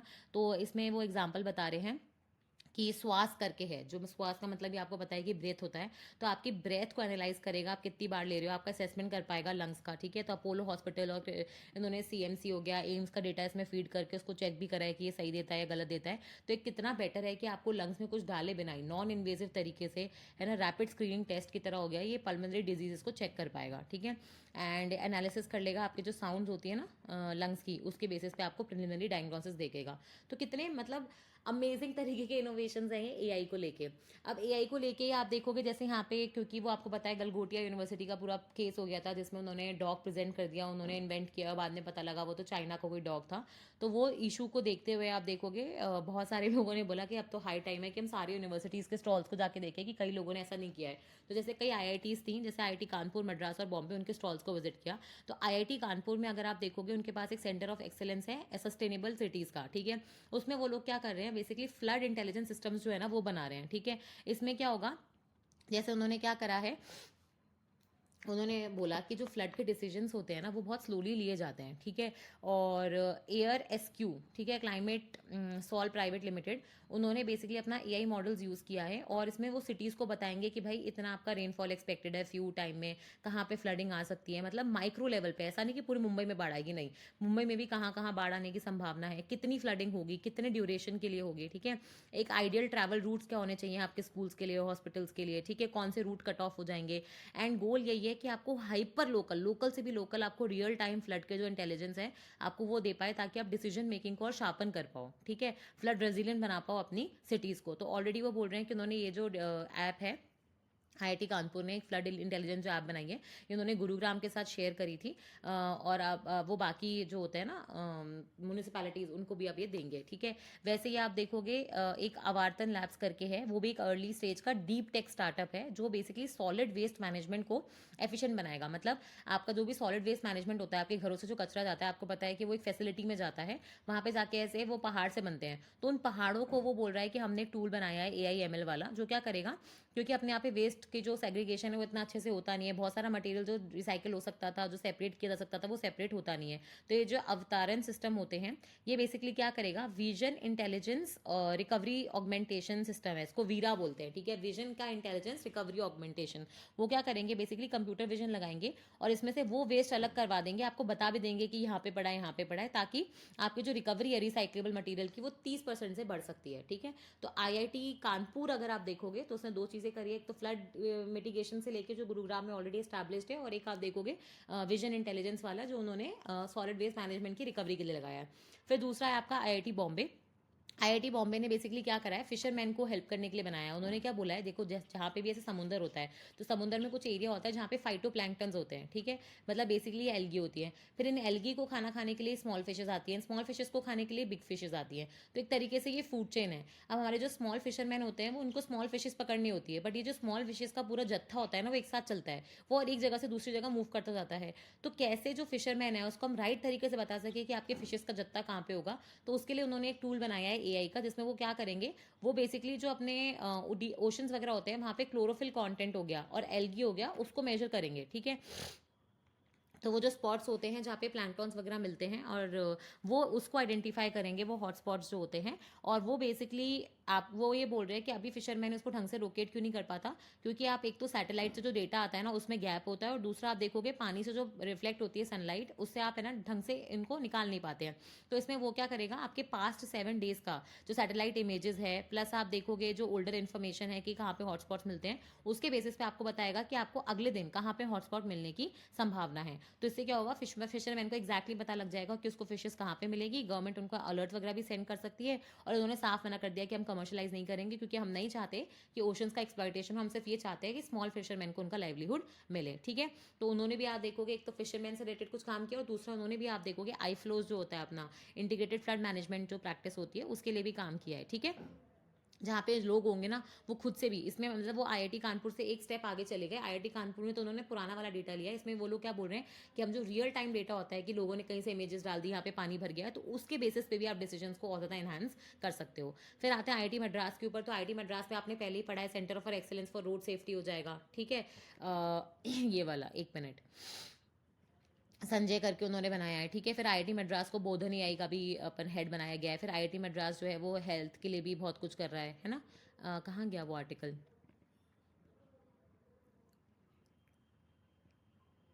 हाँ, वॉइस रोड सेफ्टी तो अपन ने देख लिया है ना। तो ये आप देखोगे कि एआई इन हेल्थ केयर हो गया, एआई फॉर ये वाला जो आर्टिकल था अपना सेफ एंड ट्रस्टेड एआई वाला, चिल्ड्रन के लिए, है ना, पर्सनलाइज लर्निंग के लिए एआई इन एजुकेशन हो जाएगा। तो आप यहाँ पे देखोगे कि आईआईटी मद्रास तो एक तरीके से लीडिंग उसमें है कि हम लोग एआई को कैसे यूज़ कर सकते हैं, लाइफ्स को बेटर करने में, सेफ ट्रस्टेड कैसे बना सकते हैं।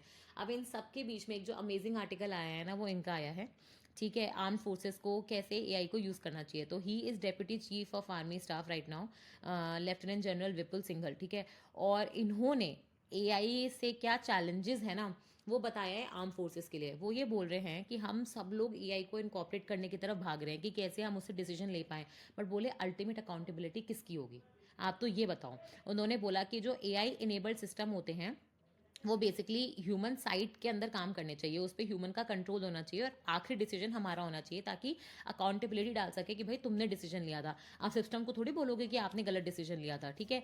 वो ये बोल रहे हैं कि एआई एक तरीके का वेपन है, तो जैसे हमारे क्रिटिकल वेपन सिस्टम की टेस्टिंग होती है ना, उतनी ही रिग्रेस टेस्टिंग हमारे एआई सिस्टम्स के होने चाहिए, ठीक है, ताकि अपन लोग एआई का जो यूज होता है मिलिट्री कॉन्फ्लिक्ट्स वगैरह में, उसको भी थोड़ा सा गाइडेड तरीके से यूज कर सके। क्वेश्चन ये है ही नहीं कि हमें एआई अडॉप्ट करना ही नहीं करना है, वो ये बोल रहे हैं क्वेश्चन तो ये है कि जो ट्रांजिशन है इसको रिस्पॉन्सिबली कैसे लिया जाए, ठीक है। सबसे पहले उन्होंने बोला कि ये जो ह्यूमन ओवरसाइट है ना, ये बाय जैसे अपन बोल रहे हैं ना कि वो बाय डिफॉल्ट होना चाहिए, कि ह्यूमन ओवरसाइट उसके अंदर इनबिल्ट, जैसे डेटा प्राइवेसी आपके डिफॉल्ट होनी चाहिए, वैसे ह्यूमन ओवरसाइट भी आपके एआई सिस्टम्स में बाय डिफॉल्ट होनी चाहिए, ठीक है। एज अ स्लोगन नहीं होना चाहिए, बाय लॉ होना चाहिए। इसमें क्लियरली आपको डिफाइन करना चाहिए कि कौन से फंक्शंस हैं which may be assisted by AI, ठीक है, which may be recommended by AI, and which always human should decide. क्योंकि सबसे जब तक आप ये क्लैरिफिकेशन नहीं करोगे ना कौन सा काम एआई करेगा और कौन सा काम ह्यूमन करेगा, तब तक आप देखोगे आप कंफ्यूज रहोगे, ठीक है। दूसरा वो बोल रहे हैं कि जो एआई इनेबल सिस्टम है ना, इनको वेपन सिस्टम की तरह ट्रीट करके रिगरस टेस्टिंग करनी चाहिए। जैसे बैटल फील्ड में क्या होता है, मोस्ट क्योटिक डेटा सेट और एनवायरमेंट होता है, तो जब क्या हम अपने एआई सिस्टम्स को भी उतनी सेम रिगरस टेस्टिंग से निकाल रहे हैं, क्या उनको इवेल्युएट कर रहे हैं कि वो हेलुसिनेट नहीं करेंगे, ठीक है, क्या उनको डिफरेंट कंडीशंस में डाल के हम चेक कर रहे हैं कि वो मतलब डिफर नहीं करेंगे अपने पार्ट से। तो एआई इनेबल सिस्टम जो है ना, उसको आप सिर्फ एक सॉफ्टवेयर की तरह ट्रीट नहीं कर सकते, वो एक तरीके से वेपन है, तो रिग्रेस टेस्टिंग होनी चाहिए। दूसरा आप देखोगे आपके जो डिवीजन ऑफ फंक्शंस होना चाहिए वो क्लियर होना चाहिए। और एआई जो है वो बोल रहे हैं आपको डिसीजन इन्फॉर्म कर सकते हैं, बट ह्यूमंस को अपना जजमेंट बना के उस डिसीजन की रिस्पॉन्सिबिलिटी लेनी पड़ेगी, ठीक है। ह्यूमन ये जो एआई है उसको आप अनप्रेसिडेंटेड स्पीड, स्केल और एफिशिएंसी के साथ आप ले रहे हो, बट इससे ना लीडरशिप पे भी नया बर्डन आता है, क्योंकि एआई ने तो आपको बोल दिया ये कर दो और आपने कर दिया, वो गलत निकला तो, ठीक है। तो मॉरल रिस्पॉन्सिबिलिटी जो होनी चाहिए ना, वो हमेशा एक मिलिट्री कमांडर या ऑफिसर की होनी चाहिए, वो एआई की हो ही नहीं सकती है, ठीक है। तो जो भी पिटफॉल्स या चैलेंजेस है ना इस एआई सिस्टम के, उनको हमें ढंग से उसको दूर करना पड़ेगा, ठीक है। उन्होंने बोला लाइफ एंड डेथ डिसीजन लेने होते हैं आपको बैटल फील्ड में। अगर मशीन ने बता दिया कि जो स्ट्राइक की एक्यूरेसी है 90% है, ठीक है, और कमांडर ने उसके बेसिस पे डिसीजन ले लिया और वो रॉन्ग निकल गया, तो ये मॉरल बफर नहीं होना चाहिए हमारे पास कि मशीन ने बोला, नहीं, मशीन ने चाहे कुछ भी बोला हो, अल्टीमेट जो ह्यूमन ओवरसाइट एंड कंट्रोल है वो आपका है, डिसीजन मेकिंग आपकी होनी चाहिए, ह्यूमन की होनी चाहिए, ठीक है। एंड सबसे इंपॉर्टेंट बात होता है कि हम लोग एआई को बहुत सारे एफर्ट्स लेके हम उसको डिसीजन मेकिंग में इन्वॉल्व करें, बट ऑल्सो इंश्योर करें कि एआई जो है ना वो सेफ ट्रस्टेड बना रहे, ओके। और क्योंकि अपन नंदन नीलेकानी की इतनी सारी बातें कर रहे थे, तो नंदन नीलेकानी जी का एक आर्टिकल आया था, क्योंकि आपको पता है कि आईटी शेयर्स के जो आईटी कंपनीज थे उनके शेयर्स इतने टैंक कर गए थे। तो इसमें एक तरीके से वो आर्टिकल था, एक है ना वो होता है टेक्नोलॉजी ओवरशूट होता है ना, और इसका नंदन नीलेकानी जी ने इसको डिप्लॉयमेंट गैप बोला है। ये बस ये दो शब्द समझ लो।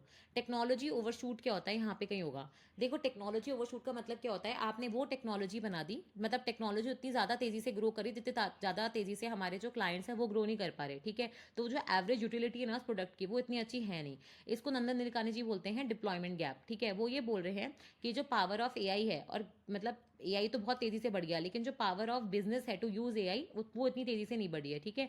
तो इसमें वो बोल रहे हैं कि जो कंपनीज हैं इनको टाइप करना ही चाहिए, इसलिए आप देखोगे इन्फोसिस ने एंथ्रोपिक के साथ टाइप कर लिया। मैंने बताया था ना अभी, कहाँ गया, शुरू में था वो जो ब्रदर सिस्टर डुओ था, एक मिनट, हाँ ये रहा, डैरियो एमोडे और डैनियला ओमेडे, ठीक है। तो इन्होंने डैनियला और डोरियो, है ना, तो इन्होंने जो मिलके अपना ये जो टूल बनाया है एंथ्रोपिक करके जो कंपनी बनाई है, अब इन्फोसिस ने उसके साथ टाई अप कर लिया है। और नीलेकानी जी जो थे उन्होंने बताया कि देखो इंडिया जो है ना आईटी और आईटी इनेबल्ड सर्विसेज जो हम ऑफर करते थे, $300 बिलियन की है, एक्सपोर्ट भी मेजरली आप देखोगे इसी से आते हैं, बट अब सबसे बड़ा प्रॉब्लम भी फेस कर रही है वो है एआई ऑटोमेशन, ठीक है।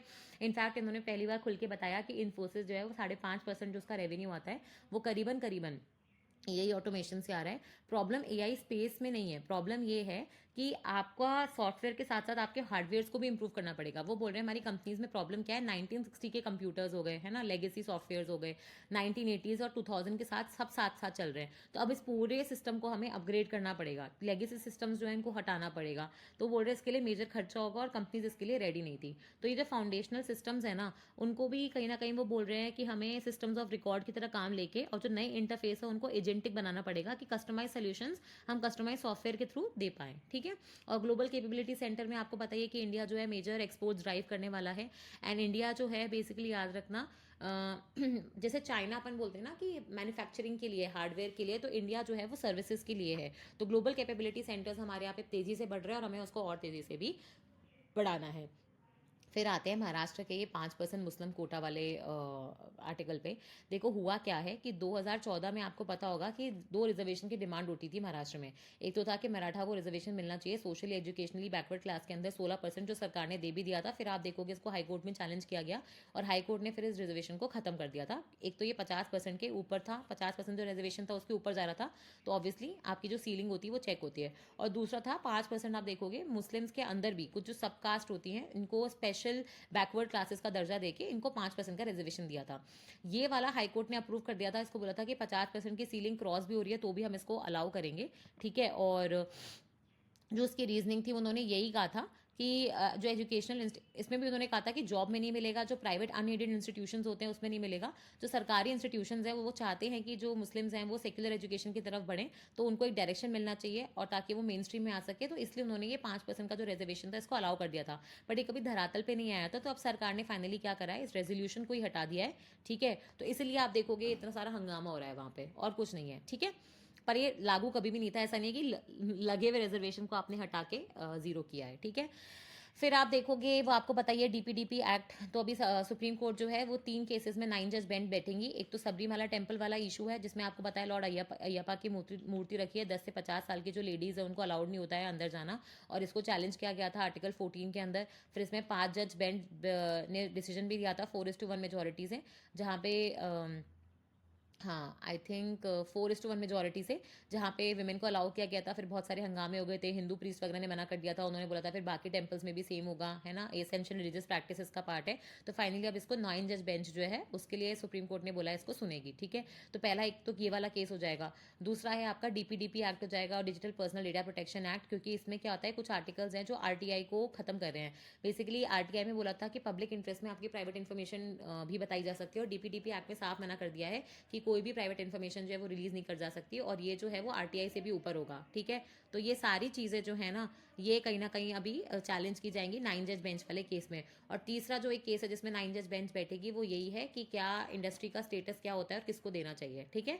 तो ये वाला चीज़ है। फिर एक ये आर्टिकल था कि कैसे वो जो अजीत पवार जी की डेथ हो गई थी प्लेन क्रैश से, तो ऑब्वियसली डिमांड चल रही है कि इसकी प्रॉपर इन्वेस्टिगेशन हो।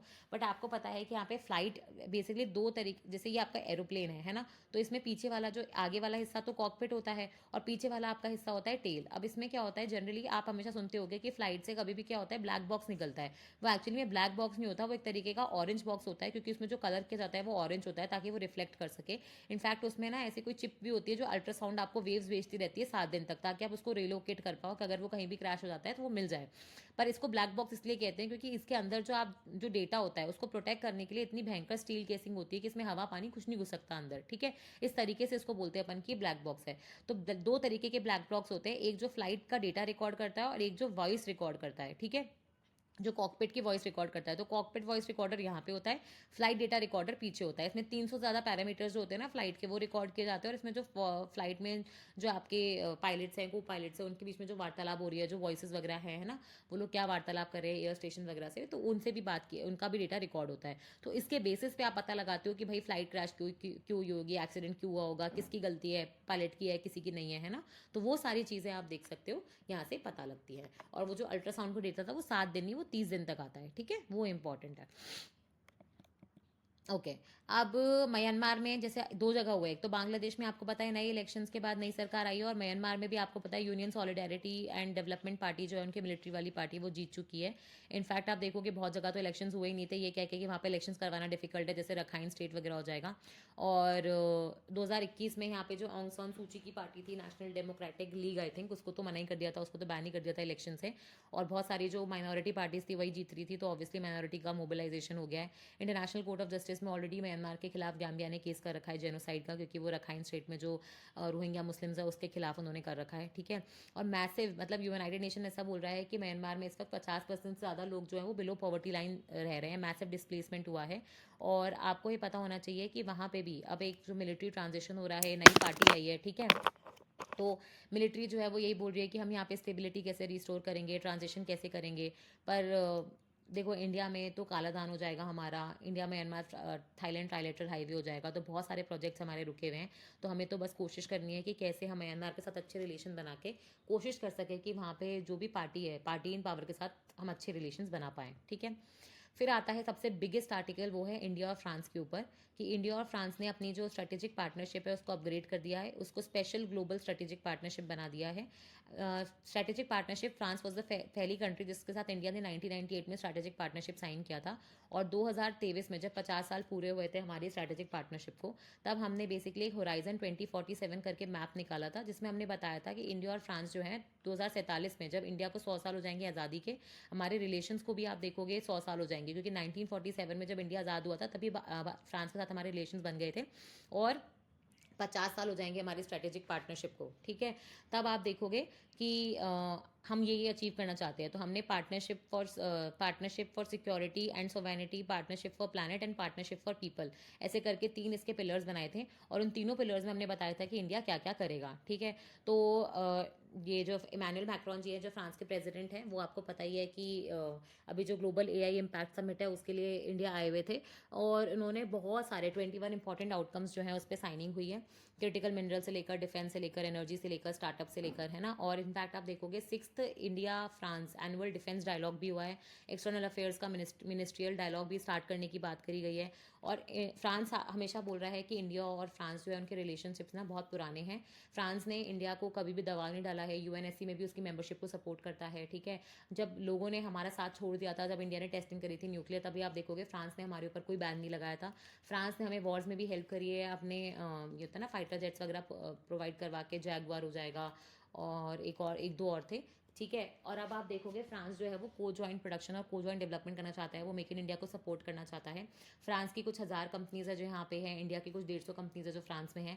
इंडिया और फ्रांस जो है अच्छे बायलैटरल इकोनॉमिक रिलेशन है, कुछ 15-16 बिलियन डॉलर्स के आसपास, जिसमें आप देखोगे हमारा जो एक्सपोर्ट्स है वो ज़्यादा है फ्रांस से इम्पोर्ट से, इसलिए आप देखोगे हमारा ट्रेड सरप्लस भी रहता है। प्लस फ्रांस ने बार बार ये कहा है कि इंडिया जब यूके से आज़ाद हुआ था तब उन्होंने साफ साफ कहा था कि इंडिया जो है सिर्फ यूके को अपना फ्रंटियर ना समझे, वेस्ट का या यूरोप का, फ्रांस भी उसका एक अच्छा एलाई या पार्टनर है।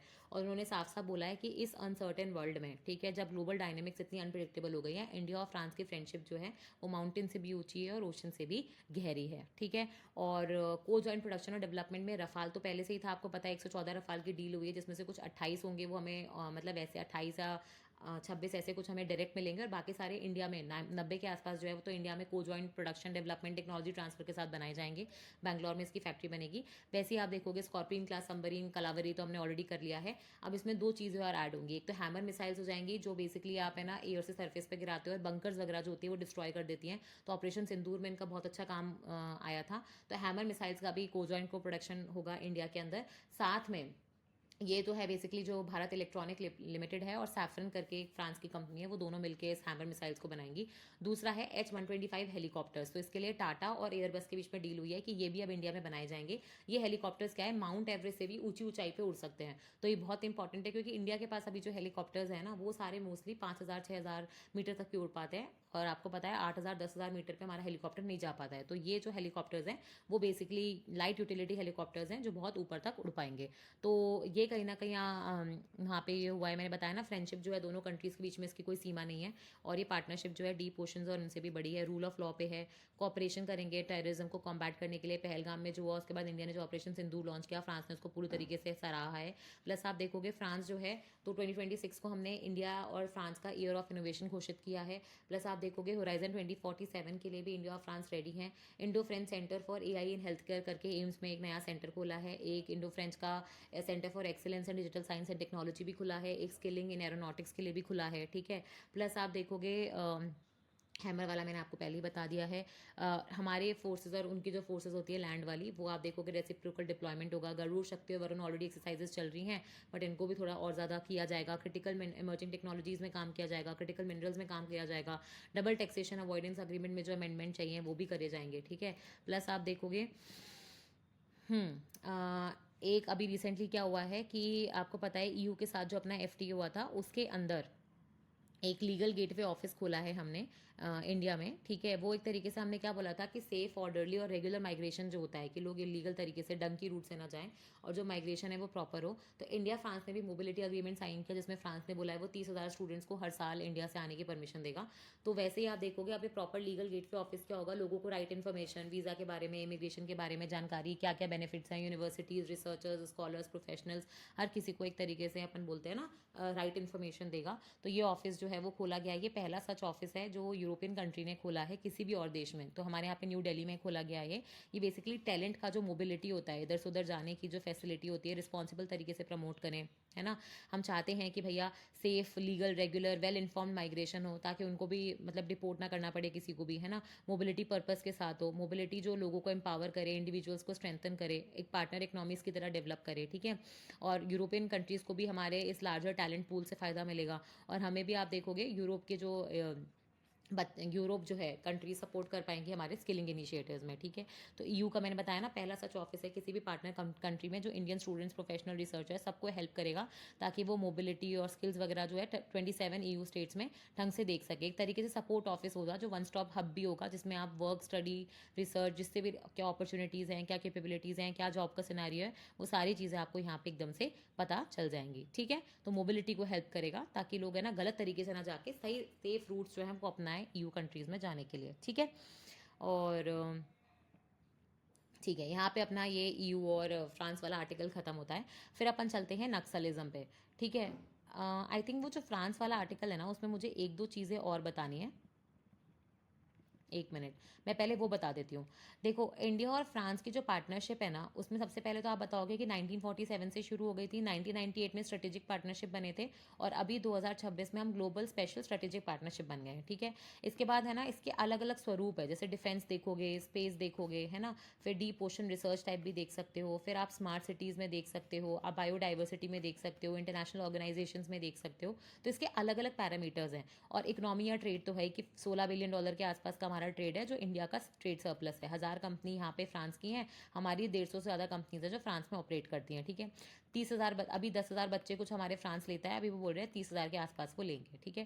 डिफेंस में अगर आप देखोगे तो H125 हो गया, रफाल हो गया, हैमर मिसाइल्स हो गया, ये सब तो आपने देख ही लिया, जगुआर वगैरह हो जाएगा, है ना। तो ये अपना डिफेंस में ऑलरेडी चल रहा है। स्कॉर्पियन क्लास सबमरीन्स हो गया, कलावरी जो डीजल इलेक्ट्रिक सबमरीन्स थी, जिसमें कलावरी, खंडेरी, खानदेश, है ना, और करंज, तो ये सारी ऐसे करके देखोगे 6 स्कॉर्पियन क्लास सबमरीन्स थी, वो भी हमने वहाँ से ली हैं। स्पेस में अगर आप देखोगे तो इसरो, और वहाँ पे एक ऑर्गेनाइजेशन है CNES करके, ठीक है। तो उसके बीच में पहले भी जॉइंट मिशन हो चुके हैं। इसका एग्जाम्पल है जैसे आपका मेगा ट्रॉपिक्स हुआ था 2011 में। मेगा ट्रॉपिक्स मतलब होता है मेघ, तो क्लाउड, तो क्लाउड का फॉर्मेशन वगैरह हो जाएगा, रेनफॉल हो जाएगा, वाटर साइकिल्स हो जाएगा, इसको स्टडी करने के लिए। फिर आप देखोगे आई थिंक 2017-18 में सरल आर्टिका, जिसमें आर्गोज और आर्टिका करके था, ठीक है, जिसमें बेसिकली आप एल्टीट्यूड, तो जो डीप ओशंस होते हैं उसमें आपके ओशन सर्कुलेशंस कैसे हो रहे हैं, एल्टीट्यूड्स पे मतलब वाटर का करंट का मूवमेंट कैसा हो रहा है ना, फाइटोप्लैंक्टन्स वगैरह कैसे मूव कर रहे हैं, क्लाइमेट चेंज का क्या असर है, वो स्टडी किया। और अब तीसरी सैटेलाइट तृष्णा पे काम किया जाएगा, ठीक है। फिर यहाँ पे अगर आप देखोगे न्यूक्लियर रिसर्च में, तो एक तो इसको बोलते हैं ना इंटरनेशनल थर्मो एक्सपेरिमेंटल रिएक्टर जो बना रखा है ITER, जो न्यूक्लियर फ्यूजन पे काम कर रहा है, तो उसमें इंडिया और फ्रांस दोनों हैं। वैसे ही आपको पता होना चाहिए कि एक अपना पार्टिकल एक्सेलरेटर है, ठीक है, जिसको लार्ज हेड्रॉन कोलाइडर बोलते हैं, और वो बेसिकली अपना स्विट्ज़रलैंड और फ्रांस के बॉर्डर पे है, ठीक है। तो वो जो फैसिलिटी है उसमें भी इंडिया जो है एक रिसर्च करके है, वो 1 minute, Indo nuclear experimental research, large hadron collider, क्या नाम था उसका, इसका ना 1 मिनट, मुझे नाम याद आ ही जाएगा, सर्न सर्न सर्न, ठीक है, इसको सर्न बोलते हैं। बेसिकली इसका जो होता है न्यूक्लियर रिसर्च में है, ये European organisation for nuclear research करके है। इसका एक पार्टिकल एक्सेलरेटर बना हुआ है, ठीक है, लार्ज हेड्रन कोलाइडर बना हुआ है। तो उसमें भी इंडिया आप देखोगे एसोसिएट मेंबर हो जाएगा। ये लार्ज हेड्रन कोलाइडर वही है जिसने हिग्स बोसॉन पार्टिकल की डिस्कवरी करी थी, जिसको अपन लोग गॉड्स पार्टिकल भी बोलते हैं, ठीक है। तो यहाँ पे भी इंडिया वो सपोर्ट कर रहा है। प्लस आप देखोगे फ्रांस जो है स्मॉल मॉड्यूलर रिएक्टर्स में भी इंडिया को सपोर्ट करेगा। और एक जैतगढ़ प्लांट था जो मुंबई में बनने की बात चल रही थी, ठीक है, न्यूक्लियर पावर प्लांट, तो उसमें भी आप देखोगे फ्रांस ने बोला था कि वो बेसिकली वहाँ पे प्लांट इस्टेब्लिश करेंगे, ठीक है। इसके अलावा आप देखोगे अर्बन मोबिलिटी या स्मार्ट सिटी में, तो आपको पता है पुडुचेरी चंडीगढ़ फ्रांस ने अडॉप्ट करी थी, तो वो इनको स्मार्ट सिटी में डेवलप करने के लिए स्टेट्स को हेल्प करना चाहता था। वाटर मैनेजमेंट में भी, ड्रिंकिंग वाटर सीवेज मैनेजमेंट में भी फ्रांस अपनी एक्सपर्टीज देना चाहता था, ठीक है। प्लस आप देखोगे इंटरनेशनल ऑर्गेनाइजेशंस की अगर मैं बात करूँ, तो फ्रांस जो है यूनाइटेड नेशन सिक्योरिटी काउंसिल में है, वो इंडिया की मेंबरशिप जो है, परमानेंट मेंबरशिप, उसको भी सपोर्ट करता है। फ्रांस ने हमारे जो ये मल्टीलेटरल एक्सपोर्ट कंट्रोल रेजिम्स होते हैं, जैसे MTCR हो जाएगा, ऑस्ट्रेलिया अग्रीमेंट हो जाएगा, वासेनार हो जाएगा, सिर्फ हम लोग वो जो NPT है उसमें नहीं आ पाए, है ना, जो अपना नॉन प्रोलिफरेशन ट्रीटी वाला जो है उसमें नहीं आ पाए। बाकी आप देखोगे कि सब में फ्रांस ने हमारी एंट्री को सपोर्ट किया, और इस वजह से इंडिया जो है उसमें घुस भी पाया, क्योंकि ये जो रेजीम्स थी ना, इसमें क्या होता है, कंसेंसस डिसीजन चाहिए होता है, इसमें मेजोरिटी नहीं होता, तो सबकी सहमति होनी चाहिए। और आपको पता है कि चाइना ने जो अपनी NPT वाली है, न्यूक्लियर सप्लायर्स ग्रुप है, उसमें हमारी एंट्री रोक रखी है, तो बाकी 3 में हमें एंट्री मिल चुकी है। वैसे ही आप देखोगे फ्रांस को हमने इंडियन ओशन रिम एसोसिएशन का मेंबर बना दिया, क्योंकि रियूनियन आइलैंड्स यहाँ पे पड़ता है ना। और इंडिया मिडल ईस्ट एक यूरोप इकोनॉमिक कॉरिडोर जो है, उस पर फाइनली इंडिया और फ्रांस के हस्ताक्षर हो चुके हैं कि कैसे हम लोग इंडिया से फ्रांस तक वो जो कनेक्टिविटी है उसको और ज़्यादा बढ़ाएंगे, ठीक है। तो मैं वही बता रही हूँ कि मैंने आपको एक ओवरव्यू दे दिया है पूरे सारी चीज़ का कि क्या क्या चल रहा है, ठीक है। ओके, फिर हम चलते हैं नेक्स्ट आर्टिकल पे। देखो ये नक्सलिज्म के ऊपर है। आपको पता होना चाहिए कि नक्सलिज्म इंडिया में क्या है। देखो नक्सलिज्म मतलब क्या होता है कि जब आपको स्टेट पे विश्वास नहीं होता और आप तरीके से स्टेट के खिलाफ चले जाते हो, तो आपको लगता है कि हम लोग अपना जो पावर सेंटर है उसको डिसॉल्व करके हम खुद से खुद को गवर्न करेंगे। तो एक माओइस्ट आइडियोलॉजी होती है जहाँ पे आपको जो चीज़ें हैं वो बैरल ऑफ गन पे मिलनी चाहिए। तो नक्सलिज्म जो एक आइडियोलॉजी होती है, लेफ्ट विंग आइडियोलॉजी होती है, इसको कम्युनिस्ट आइडियोलॉजी बोलते हैं, जो माओवाद जो होता है, मार्क्सिस्ट लेनिज्म जो होता है, इससे प्रभावित होती है, ठीक है। और हमारे यहाँ पे नक्सलिज्म की शुरुआत 1967 से हुई थी। फिर इसके हम लोग 3 फेजेस पढ़ते हैं, है ना, 1970 से 2004 के आसपास का, फिर उसके बाद वाला। तो 1967 में क्या हुआ था, बेसिकली नक्सलबाड़ी विलेज था, वहाँ पे जमींदारों और फार्मर्स के बीच में से झगड़े हो गए थे। जमींदारी अबॉलिशन एक्ट था ना, तो जमींदार को बेसिकली अपनी ज़मीन हटानी थी, तो वो लोगों ने हटाया नहीं, और जो नीचे वाले लोग थे उनको दी नहीं। और इस वजह से आप देखोगे नीचे वाले लोगों ने इनके खिलाफ रिवोल्ट कर दिया, बहुत ज़्यादा वायलेंस हो गया। पुलिस ने भी आप देखोगे नीचे वाले लोगों को दबाने की कोशिश करी। इस चक्कर में यहाँ पे क्या हुआ था, चारू मजूमदार जी के अंदर, आपने नाम सुने होंगे, चारू मजूमदार, कन्नू सन्याल, है ना। तो इनके अंदर आप देखोगे नक्सलबारी विलेज में एक पीजेंट अपराइजिंग हुई थी, और इसमें यही था कि ये पीपल का वॉर है, ताकि वो इंडियन स्टेट को ओवरथ्रो कर सके, क्योंकि उनको लग रहा था कि वो उनके ऊपर अत्याचार कर रही है और अपना एक कम्युनिस्ट ऑर्डर बना सके, ठीक है। अब धीरे धीरे करके फिर क्या होता, वहाँ पे जो अनएम्प्लॉयड यूथ है वेस्ट बंगाल वगैरह में, आंध्र प्रदेश में, छत्तीसगढ़ में, है ना, वहाँ पे ये फैलता गया। रूरल एरियाज जहाँ पे गवर्नमेंट ऑलरेडी बहुत वीक होती है, गवर्नेंस इतना स्ट्रॉग नहीं होता है ना, जहाँ पे पुलिस आपको पता है इतना अच्छा काम नहीं करी थी, करप्शन ऑलरेडी बहुत ज़्यादा था, वहाँ पे आइडियोलॉजी बहुत तेज़ी से फैली। और ऐसा कहते हैं कि 2004 या 9 तक आते आते ये लेफ्ट विंग एक्सट्रीमिज्म जो था, या रेड कॉरिडोर जो था, जो तिरुपति इंडिया से लेकर पशुपति नेपाल तक जाता है, इसके बीच में जितनी भी करीबन 180 डिस्ट्रिक्ट्स थी इंडिया में जो इससे हर्ट थी, सबसे बड़ा नेशनल सिक्योरिटी का थ्रेट बन गया था, मनमोहन सिंह जी ने खुद कहा था। और आज अगर हम देखें तो हार्डली 30-40 डिस्ट्रिक्ट में ये रह गया है। मेजर लीडर्स जो है उनकी डेथ हो चुकी है, अभी हम देख रहे हैं एनकाउंटर्स भी हो रहे हैं, सरेंडर स्कीम्स भी लाई जा रही हैं, और बहुत अच्छे अच्छे इस पर काम भी किए जा रहे हैं। सरकार ने इसमें होता है ना civic action programme, media action programme, Samadhan strategy, targeted operation, cobra cobra battalions, operation black thunder, black forest, ऐसे बहुत सारे ग्रे हाउंड्स करके आंध्र प्रदेश की सरकार ने तो एक कोऑर्डिनेटेड एक्शन प्लान करके बनाया है, ताकि अर्बन रूरल नक्सलिज्म हर तरीके से हम इसको कम कर सकें। तो ये एक आर्टिकल उस पर ही है कि कैसे बस्तर में आप देखोगे टाइम आ रहा है विदाउट हम देख रहे हैं कि फियर वाला। तो आपको पता होना चाहिए कि जो इतनी बड़ी प्रॉब्लम हुआ करती थी आज वो खत्म हो गई है। बड़े बड़े जो लीडर्स थे नक्सलिज्म वाले, ठीक है, किलिंग ऑफ बसवराज बता रहे हैं वो, उसके बाद माधवी हिदमा जो मतलब बोलते हैं ना सबसे बड़ा आइडियोलॉजिकल लीडर था, प्लस आप देखोगे जो वेणुगोपाल राव ने सरेंडर कर दिया है, और कोबरा बटालियंस जो इतना अच्छा काम कर रहे हैं, इनको आप देखोगे पुलिस स्टेशन वगैरह से निकाल रहे हैं। ट्राइबल्स को भी नजर आ रहा है कि कैसे ये लोग जो है वो अपना ही कुछ कुछ कर रहे हैं, एक्सटॉर्शंस वगैरह करते रहते हैं, बट एक्चुअली में गवर्नमेंट जो है वो अच्छा काम कर रही है। फिर आपको पता है एस्पिरेशनल डिस्ट्रिक्ट प्रोग्राम वगैरह भी चलाए गए थे, तो यहाँ पे बहुत सारा इंफ्रास्ट्रक्चर जो है वो क्रिएट हुआ था, ठीक है। तो यहाँ पे आप देखोगे कि ये नक्सल फ्री इंडिया जो है वो एक टैगलाइन था, और अभी जो गवर्नमेंट है, सिटीजन जो है वहाँ के वही सपोर्ट कर रहे हैं। इनफैक्ट बस्तर में आप देखोगे पुंडुम कैफे बनाए हैं, जो उन लोगों के द्वारा है जो पहले नक्सलाइट्स थे, उन्होंने सरेंडर करके खुद से ये कैफे बना दिया है, ठीक है। गढ़चिरौली में भी एक विलेज एक लाइब्रेरी वाला कॉन्सेप्ट है, जहाँ पे आप देखोगे ट्राइबल यूथ जो है वो बेसिकली पढ़ के अपने जो होराइजन से एम्प्लॉयमेंट के आस्पेक्ट्स हैं उनको बढ़ा रहे हैं, स्किल्स वगैरह भी हैं, स्पोर्ट्स अकेडमीज वगैरह भी बनाई जा रही हैं। तो बस देखो सही डायरेक्शन में काम चल रहा है। बस आइडिया यही है कि ट्राइबल के जो मेजर प्रॉब्लम थी वो यही था कि उनका लैंड हड़प लिया जाता था, है ना, इंडस्ट्री अर्बनाइजेशन ये सब बनाने के लिए, और लैंड एक्विजिशन के बाद उनका रिहेबिलिटेशन नहीं होता था, उनको कॉम्पनसेशन नहीं मिलता था। तो ये चीज़ें हैं जो हमें आज भी सॉल्व करनी है। जुडिशरी में जो उनके केसेस चल रहे हैं उनको भी देखना है कि वो फास्ट ट्रैक हो सके, है ना। और सबसे इंपॉर्टेंट बात है कि वो जब नए वर्ल्ड में घुसे तो सिस्टम को उनके लिए एम्पैथेटिक होना चाहिए, कि हो सकता है कि वो अपने जैसे मेन स्ट्रीम जैसे ना हो, ठीक है। तो उनको भी एक अपन बोलते हैं ना ट्रांजिशनिंग में हेल्प मिलनी चाहिए। फिर ये तो पुराना आर्टिकल है, अपन ने पहले भी डिस्कस किया है कि कैसे यूएस जो है वो क्लाइमेट, वर्ल्ड हेल्थ असेंबलीज इन सबसे बाहर निकल रहा है। तो इट्स द राइट टाइम कि हम लोग स्टेप अप करें। मैंने आपको बताया था ना एनवायरमेंट प्रोटेक्शन एजेंसी है यूएस में, और एक उनके पास एंडेंजरमेंट फाइंडिंग थी जिसने बताया था कि ग्रीन हाउस गैस और ये क्लाइमेट चेंज बहुत डेंजरस है ना। इस वजह से आप देखोगे यूएस में एकदम से सपोर्ट आया कि फॉसिल फ्यूल को कम करेंगे, इलेक्ट्रिक व्हीकल्स को बढ़ाएंगे। अब ट्रंप ने आके सारी कहानी रिवर्स कर दी है। तो इससे क्या होगा, सिर्फ यूएस नहीं बाकी कंट्रीज पर भी फर्क पड़ेगा, क्योंकि यूएस मेजर फंडर भी हुआ करता था। इससे अफोर्डेबिलिटी और स्केलेबिलिटी जो होती है सोल्यूशंस की वो भी इफेक्ट होगी, टेक्नोलॉजी ट्रांसफर भी नहीं होगा। तो it is the right time कि हमें वो जो जगह खाली हुई है उसको लेना चाहिए, ठीक है। फिर ये कि आर्टिकल है बेसिकली एनकाउंटर्स को लेके, ये आपसे इंटरव्यू में पूछा जा सकता है। तो अभी रिसेंटली क्या हुआ था कि पंजाब में आई थिंक एक ही साल के अंदर कुछ 34 एनकाउंटर्स जो रिपोर्टेड हुए हैं उनके बारे में सूचना मिली है।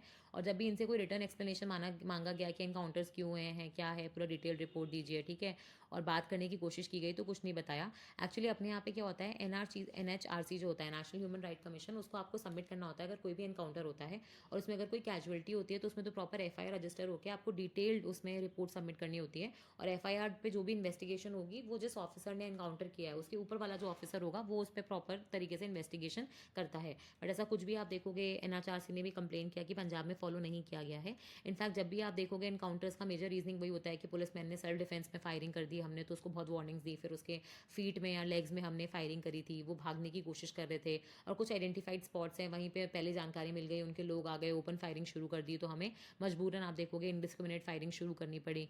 जनरली ऐसा होता है कि पुलिस वालों को एक दो को चोट लगती है छोटी मोटी सी, बाकी लेकिन जो एनकाउंटर्स होते हैं उसमें जो सामने वाला होता है उसको लग जाती है।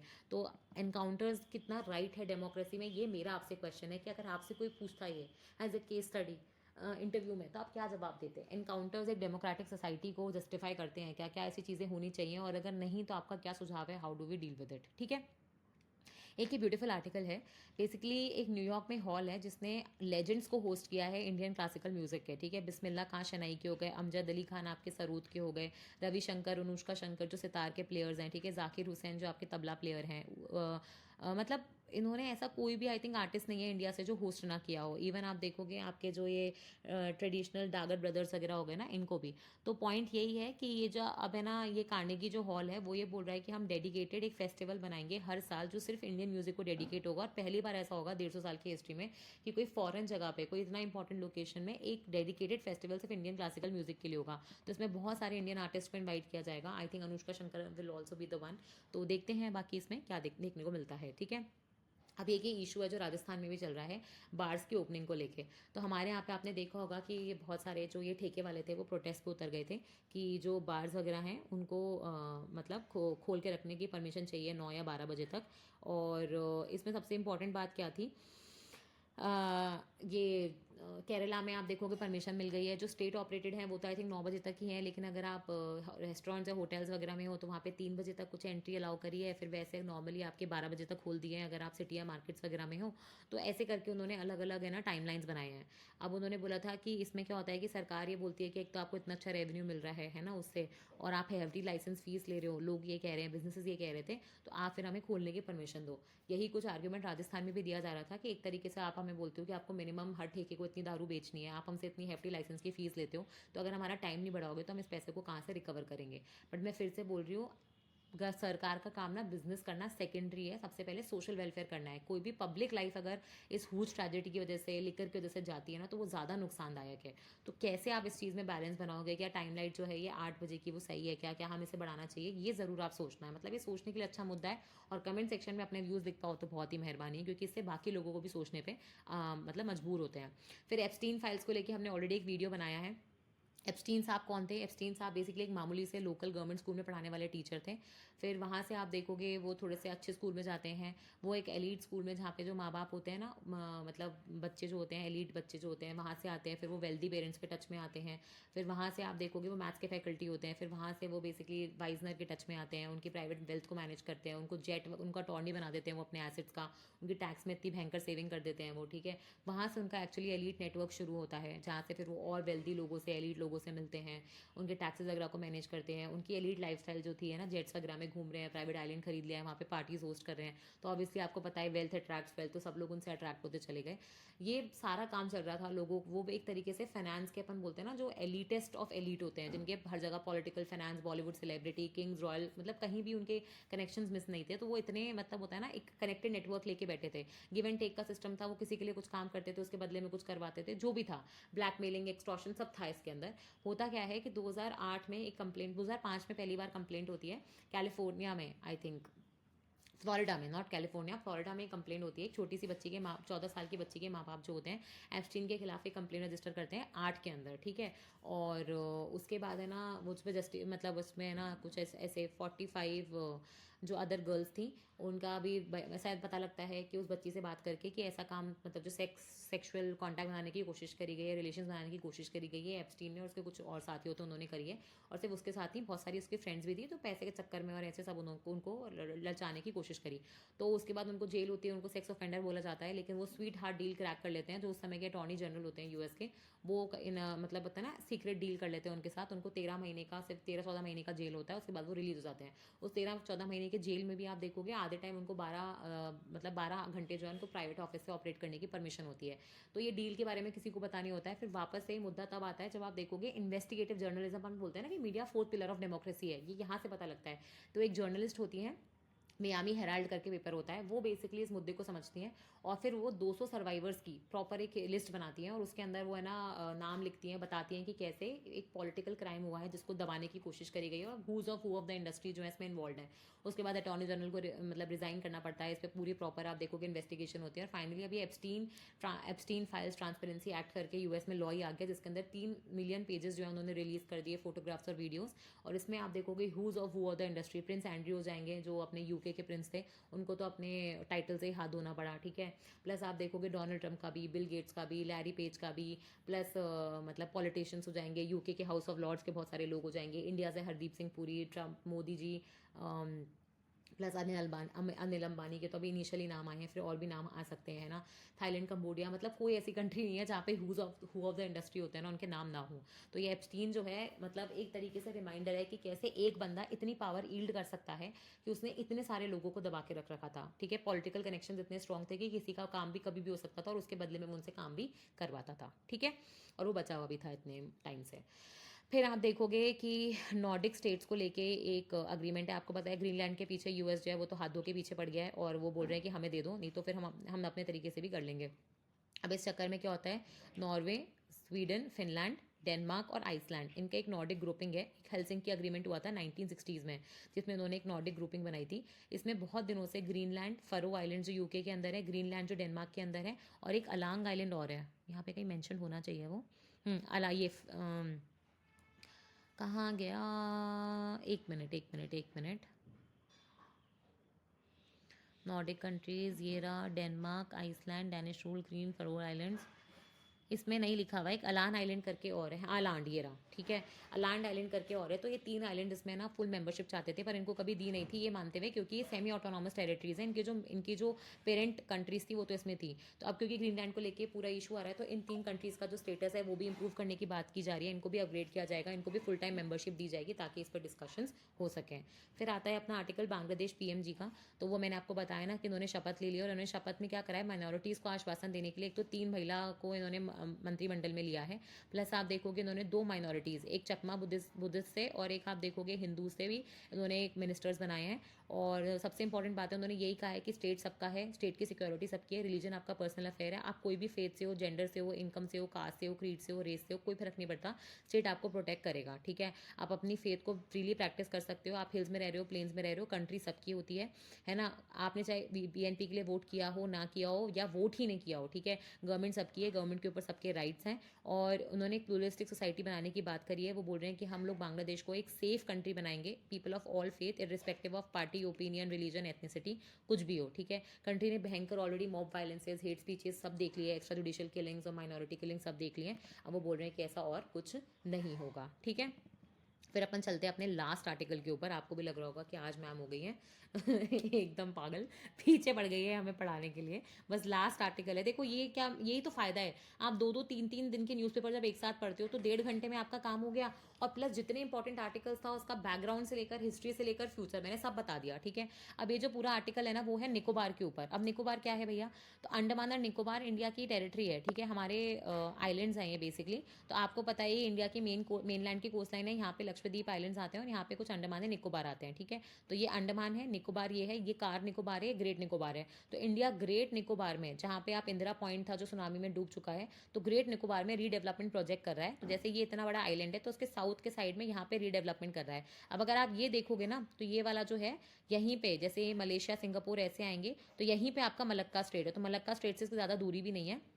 तो यहाँ पे ना डी डेवलपमेंट प्रोजेक्ट कर रहा है, इसमें मेजरली 4 चीज़ें करेगा। एक तो यहाँ पे सिविल और मिलिट्री का एयरपोर्ट बनाएगा, एक प्रॉपर टाउनशिप बनाएगा जहाँ पे लोग, सिविलियन, मिलिट्री है ना, सब लोग रह सकते हैं, कमर्शियल टाउनशिप्स वगैरह भी होंगी। एक इसमें आप देखोगे एक ट्रांसशिपमेंट हब बनाएगा, क्योंकि इंडिया में अभी क्या है, बड़ी बड़ी शिप्स नहीं आ सकती, वो सिर्फ कोलंबो, सिंगापुर या मलेशिया का जो एलांग किलांग करके वो एक है, वहाँ पे वो जा सकती हैं, ठीक है। तो हमारे यहाँ पे क्या होता है, जो बड़ी शिप्स होती हैं वहाँ से फिर छोटी शिप्स में सामान ट्रांसफर होता है, फिर वो छोटी शिप्स जो होती हैं ऐसे जाती हैं। तो इंडिया भी चाहता है कि हम भी ट्रांसशिपमेंट हब बने, ताकि हमें कोलंबो और सिंगापुर पर डिपेंड ना होना पड़े। अभी क्या है, इंडिया में छोटे छोटे हैं जहाँ पे बड़ी बड़ी शिप्स नहीं आ सकती। हमारे यहाँ पे अडानी ने विजयनगरम केरला में बनाया था जहाँ पे बड़ी शिप आ सकती है, लेकिन वो इधर साइड पे है। तो इधर साइड पे भी, वेस्ट ईस्टर्न साइड पे भी इंडिया अभी यहाँ पे एक ट्रांसशिपमेंट हब बनाना चाहता है, जो कि पोर्ट कॉल, आंत्रपोत, हर तरीके से काम करेगा, ठीक है। और चौथा, आप यहाँ पे देखोगे ऑब्वियसली हर चीज़ को चलती है बिजली, तो उसके लिए हम सोलर या फिर हाइड्रो इलेक्ट्रिक पावर पे फोकस करेंगे, और यहाँ पे एक बढ़िया हम लोग पावर प्रोजेक्ट बनाएंगे। तो इसके लिए क्या हो रहा है, एक तो आपने बहुत सारी ज़मीन ली है, वो ज़मीन जो है वो बायोडाइवर्सिटी सेंसिटिव है, ठीक है। उसमें आप देखोगे 8 लाख पेड़ों को कुछ काटा जाएगा, तो वो एक अलग से प्रॉब्लम चल रही है। प्लस इस ज़मीन पे ट्राइब्स रहते थे, अब 8 ट्राइब्स में एक तो है ग्रेट निकोबारीज ट्राइब, ठीक है, ये वो ट्राइब्स हैं जिनको सुनामी के टाइम पे शिफ्ट करा गया था उनके घरों से, अब फिर से इनके कल्चर को डिस्ट्रॉय कर दिया जाएगा। फिर आप देखोगे इसमें शॉम्पेन्स हो जाएंगे, ये वही हैं जो हंटर गैदरर्स हैं, जिनको बाहर से कोई लेना देना नहीं है, हार्डली आई थिंक 200-300 ही लोग कुछ बचे हैं। और ये ऐसा बोला जाता है कि अगर ये बाहर से टच में आए तो कंटामिनेट हो जाएंगे, और ऐसे हेल्थ डिजीज हो जाएंगे जिनके बारे में पता भी नहीं, और इनको क्योर करना भी मुश्किल है। तो ये एक ट्राइबल जो डेवलपमेंट है, इनका जो रिहैबिलिटेशन है, उसको लेके दिक्कत चल रही है, पेड़ों को काटने को लेके दिक्कत चल रही है, बायोडाइवर्सिटी में कोरल रीफ्स वगैरह से डिस्ट्रक्शन होगा, वो एक प्रॉब्लम है। प्लस यहाँ पे गैलाथिया सेंचुरी वगैरह भी आता है, बर्ड सेंचुरी भी है यहाँ पे आप देखोगे मेगा पॉड्स जो होते हैं, मेगा पॉड्स क्या है, मेगा पॉड्स बेसिकली एक ऐसी बर्ड होती है जो ग्राउंड पे रहती है, नेस्टिंग करती है। तो अगर आप देखोगे यहाँ पे डेवलपमेंट करोगे तो इनकी नेस्टिंग साइट चली जाएंगी। वैसे ही यहाँ पे लेदर बैक टर्टल्स जो होते हैं वो, उनकी भी नेस्टिंग वगैरह होती है, वो भी आप देखोगे यहाँ पे अंडे देने के लिए आते हैं, तो वो भी एक तकलीफ हो जाएगी। इसलिए तो सरकार बोल रही है कि हम नई सेंचुरीज बना देंगे, हम लोग ईस्टर्न साइड पे जो लेदर बैक टर्टल्स है उसका एक सेक्रेट साइट बना देंगे, ठीक है। फिर आप देखोगे पेड़ वगैरह जो कट रहे हैं वो तो अलग है ही, पोल्यूशन होगा उसका भी अलग प्रॉब्लम हो जाएगा, इतने सारे लोग आ जाएंगे। अभी आप देखोगे जहाँ 1500-2000 लोग रहते हैं, वहाँ पे 8 लाख के आसपास या 6 लाख के आसपास लोग आ जाएंगे, या 30-40 हज़ार भी मान लो तो भी 6 लाख के आसपास की आबादी हो जाएगी। तो कहीं ना कहीं यहाँ के जो अपन बोलते हैं ना कैरिंग कैपेसिटी, उसके ऊपर हो जाएगा। तो मेजरली तो देखो यही है जो मैंने आपको बताया है। और अभी एनजीटी ने ये पूरा न्यूज़ क्यों आया है, क्योंकि एनजीटी ने इस प्रोजेक्ट को जो था एनवायरमेंट अप्रूवल दे दिया है, और बोला है कि इसमें मतलब इतने सेफ गार्ड्स हैं, नेशनल सिक्योरिटी को कंसिडर करते हुए इसमें सेफ गार्ड्स हैं कि ये प्रोजेक्ट जो है एनवायरमेंटल क्लियरेंस हम इसको देते हैं, ठीक है। और ये मैंने आपको पहले ही बता दिया है, इंदिरा पॉइंट वाला पॉइंट, ठीक है। मेगा वोल्ट हो जाएगा। सबको सबसे पहले इंपॉर्टेंट बात है कि हमें यही क्यों मिला, क्योंकि ये जो है ना, इसका जियोग्राफी, जियोपॉलिटिक्स और ट्रेड तीनों तरीके से इंपॉर्टेंस है। ट्रेड का तो मैंने बता दिया ना, ट्रांसशिपमेंट हड है, क्योंकि करीबन वर्ल्ड का 30% जो ऑयल ट्रेड वगैरह होता है वो यहीं से निकलता है। तो अगर यहाँ ट्रेड हो जाएगा, ऑयल ट्रेड हो जाएगा, तो इस वजह से क्या होगा, ये ट्रांसशिपमेंट हब काफ़ी सक्सेसफुल हो जाएगा। दूसरा है जोग्राफी, स्ट्रैटेजिक पॉइंट है, इंडियन ओशन में भी है, पैसिफिक को कनेक्ट करने वाले मलक्का स्ट्रेट के पास आसपास है, चाइना का जो स्ट्रिंग ऑफ पर्ल्स बन रहा है उसको भी हम लोग टारगेट कर सकते हैं। यहाँ पे डिफेंस इंफ्रास्ट्रक्चर से इंडिया की ज़्यादा सिक्योरिटी कर सकते हैं। तो वो सारी चीज़ें हैं। प्लस आप देखोगे कि इसका जो ये वाला चीज़ है कि ज्योग्राफी जो है वो भी बहुत इंपॉर्टेंट है, क्योंकि आपको पता है ये आइलैंड है ना। फिर हमारे यहाँ पे इनफैक्ट आप देखोगे डिजास्टर्स वगैरह भी जो इस रीजन से काफ़ी ज़्यादा सीजमिकली एक्टिव है। ये सुंडालैंड बायोडाइवर्सिटी हॉटस्पॉट का भी पार्ट है ना। ग्रेट निकोबार बायोस्फीयर रिजर्व भी है इसमें। तो वो सारी चीज़ों को साथ में लेते हुए आप देखोगे इसका इंपॉर्टेंस जो है वो और ज़्यादा बढ़ जाता है। तो टूरिस्ट हो, लॉजिस्टिक्स हो, डिफेंस हो, सारी कैपेबिलिटीज़ यहाँ पे बनाई जाएंगी। ठीक है, तो इसके साथ हमारा इतना अमेजिंग न्यूज़पेपर एनालिसिस खत्म होता है और हम फिर से मिलेंगे। और तब तक के लिए आप प्लीज़, जो मैंने छोटे छोटे इंटरव्यू सीरीज़ में वीडियोस डाले हैं 3-3, 4-4 मिनट के, वो ज़रूर देखना, क्योंकि वो इतने इफेक्टिव होते हैं। आपको पूरा टॉपिक उसमें एक बार में समझ में आ जाएगा और इंटरव्यू में आपको इससे ज़्यादा टाइम मिलेगा ही नहीं कुछ बोलने का। तो अगर आप मेन पॉइंट्स बोल दोगे तो भी आपका काम हो जाएगा। ठीक है, तो अपन फिर से मिलेंगे एंड थैंक यू।